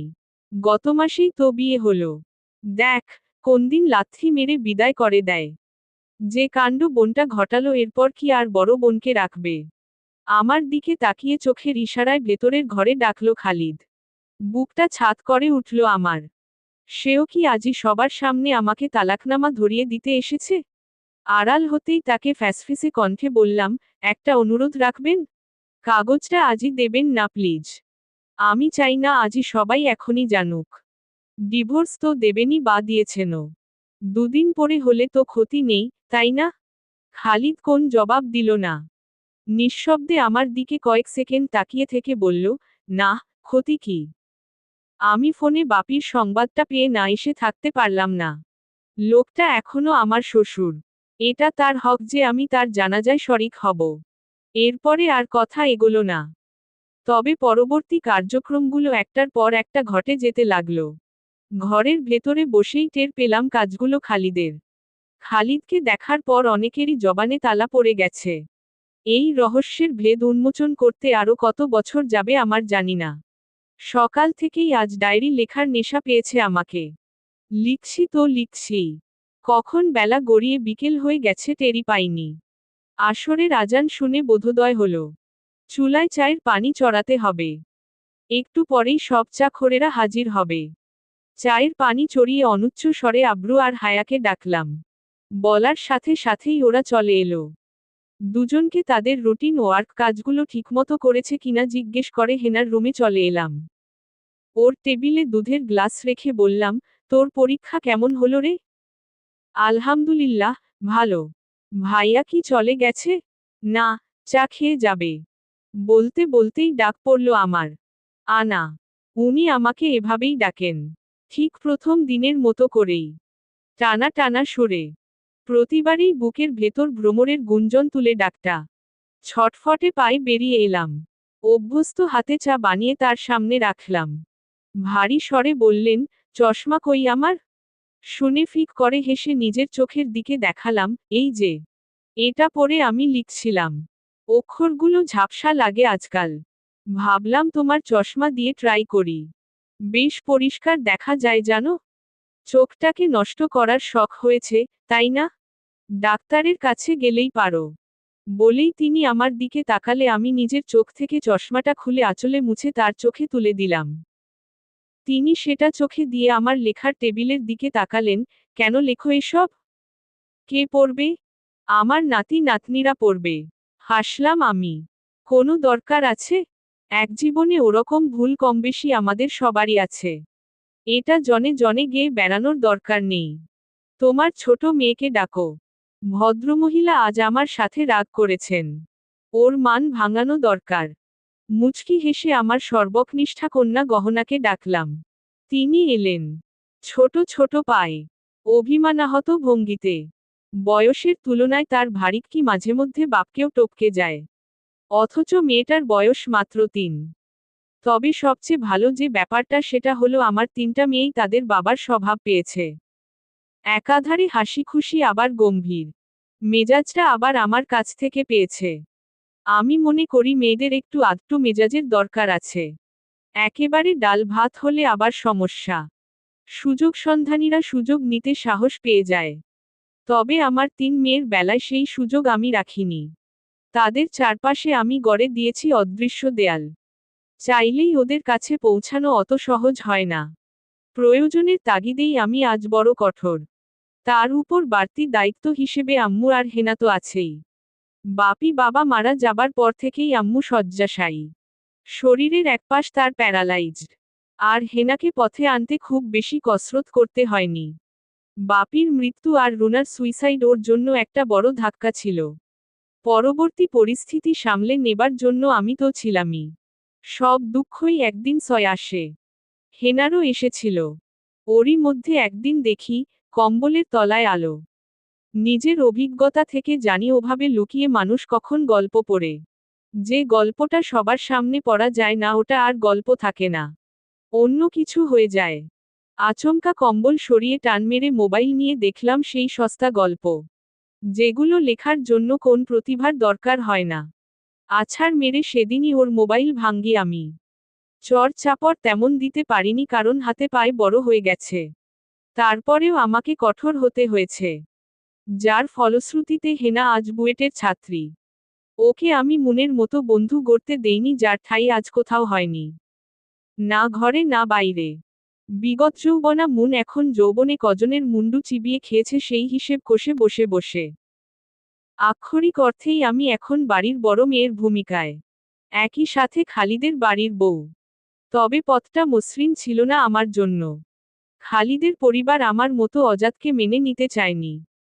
খালিদের অনমনীয়তার কারণে তারা মেনে নিতে বাধ্য হলেও আমার সাথে তাদের আচরণ ছিল বিমাতাসুলভ। তা হোক, এতে আমি বিন্দুমাত্র দমে যাইনি। ভালো করেই জানি রাজত্ব পেতে হলে সততার সাথে কিছুটা সময় আর কাঠখড় একসাথে পোড়াতে হয়। তারপরেই আসে আধিপত্য। নইলে থাকবো নাকো বদ্ধ ঘরে বলা সস্তা স্লোগানে শেষ পর্যন্ত ঘরপোড়া গরু হয়ে মাঠে ময়দানে চড়ে বেড়ানো ছাড়া আর উপায় থাকে না। ওরকম ছাড়া গরু পেলে সবাই যে জবাই করার তালে থাকে সেটা এতদিনে বেশ ভালো করেই জেনে গেছি। রাজীবের প্রতি আমি কৃতজ্ঞ যে ও সেদিন আমাকে অপমান করেছিল, নইলে এই ঘোর আমার সহজে কাটত কিনা সন্দেহ। আর খালিদ বেচারা সেদিন আমার দুরবস্থা দেখে শেষ পর্যন্ত এফিডেভিট ছিঁড়ে ফেলতে বাধ্য হয়েছিল। একই দিনে বাপির চলে যাওয়া, আম্মুর শয্যাশায়ী হওয়া আর রুনার সুইসাইড আমাকে পাগল করে ফেলত যদি না সহমর্মী হিসেবে সেদিন খালিদ আমার পাশে দাঁড়াত। ওর কাছ থেকেই শিখেছি কিভাবে স্বার্থপরতা এড়ানো যায়। আজকাল বেশ খুশিমনেই স্বার্থ বিসর্জনের অপ্রীতিকর কাজটা করি। এখন আমি রোজ নিজ স্বার্থ বিসর্জন দেই এবং সে জন্য মোটেও অনুতাপ করি না। আমার ঘরে এখন হেনা সহ 4 জন উদীয়মান মহিয়সী। কারণ ওদের কোকিলা হবার পথে সবচেয়ে বড় বাধা যে আমি নিজেই। আমি চাই না আমার মেয়েরা কোকিলা হোক। কাকের বাড়ি ডিম পেড়ে গান গেয়ে বেড়ানো উড়নচণ্ডী কোকিলা আমার দরকার নেই। বরং তারা বাঁচুক বাঘিনী হয়ে। যার আত্মত্যাগ না হলে বাঘ প্রজাতি আজ বিলুপ্ত হয়ে যেত। তারা হোক প্যালিগ্নের মতো মা, যে প্রজাতিটা পৃথিবীতে টিকেই আছেই তাদের মায়েদের জন্য। পৃথিবীর প্রতিটা সৃষ্টির মতো নিজের সৃষ্টি রহস্য জানুক আমার মেয়েরা। নিজেদের সম্মান তারা অর্জন করতে শিখুক। নিজের ভালোলাগা চাপিয়ে দেবার মতো মূর্খ বাবা মা আমরা নই, তবে সিদ্ধান্ত নিতে ওদের সাহায্য করতে সদা তৎপর। যেন তারা কখনো জ্ঞানপাপীদের মতো নিজেদের নারীত্বে আক্ষেপের সুর তুলে না বলে, আমি কেন পুরুষের মতো চলতে পারবো না। এর চেয়ে বড় মূর্খতা যে আর নেই। সমাপ্ত।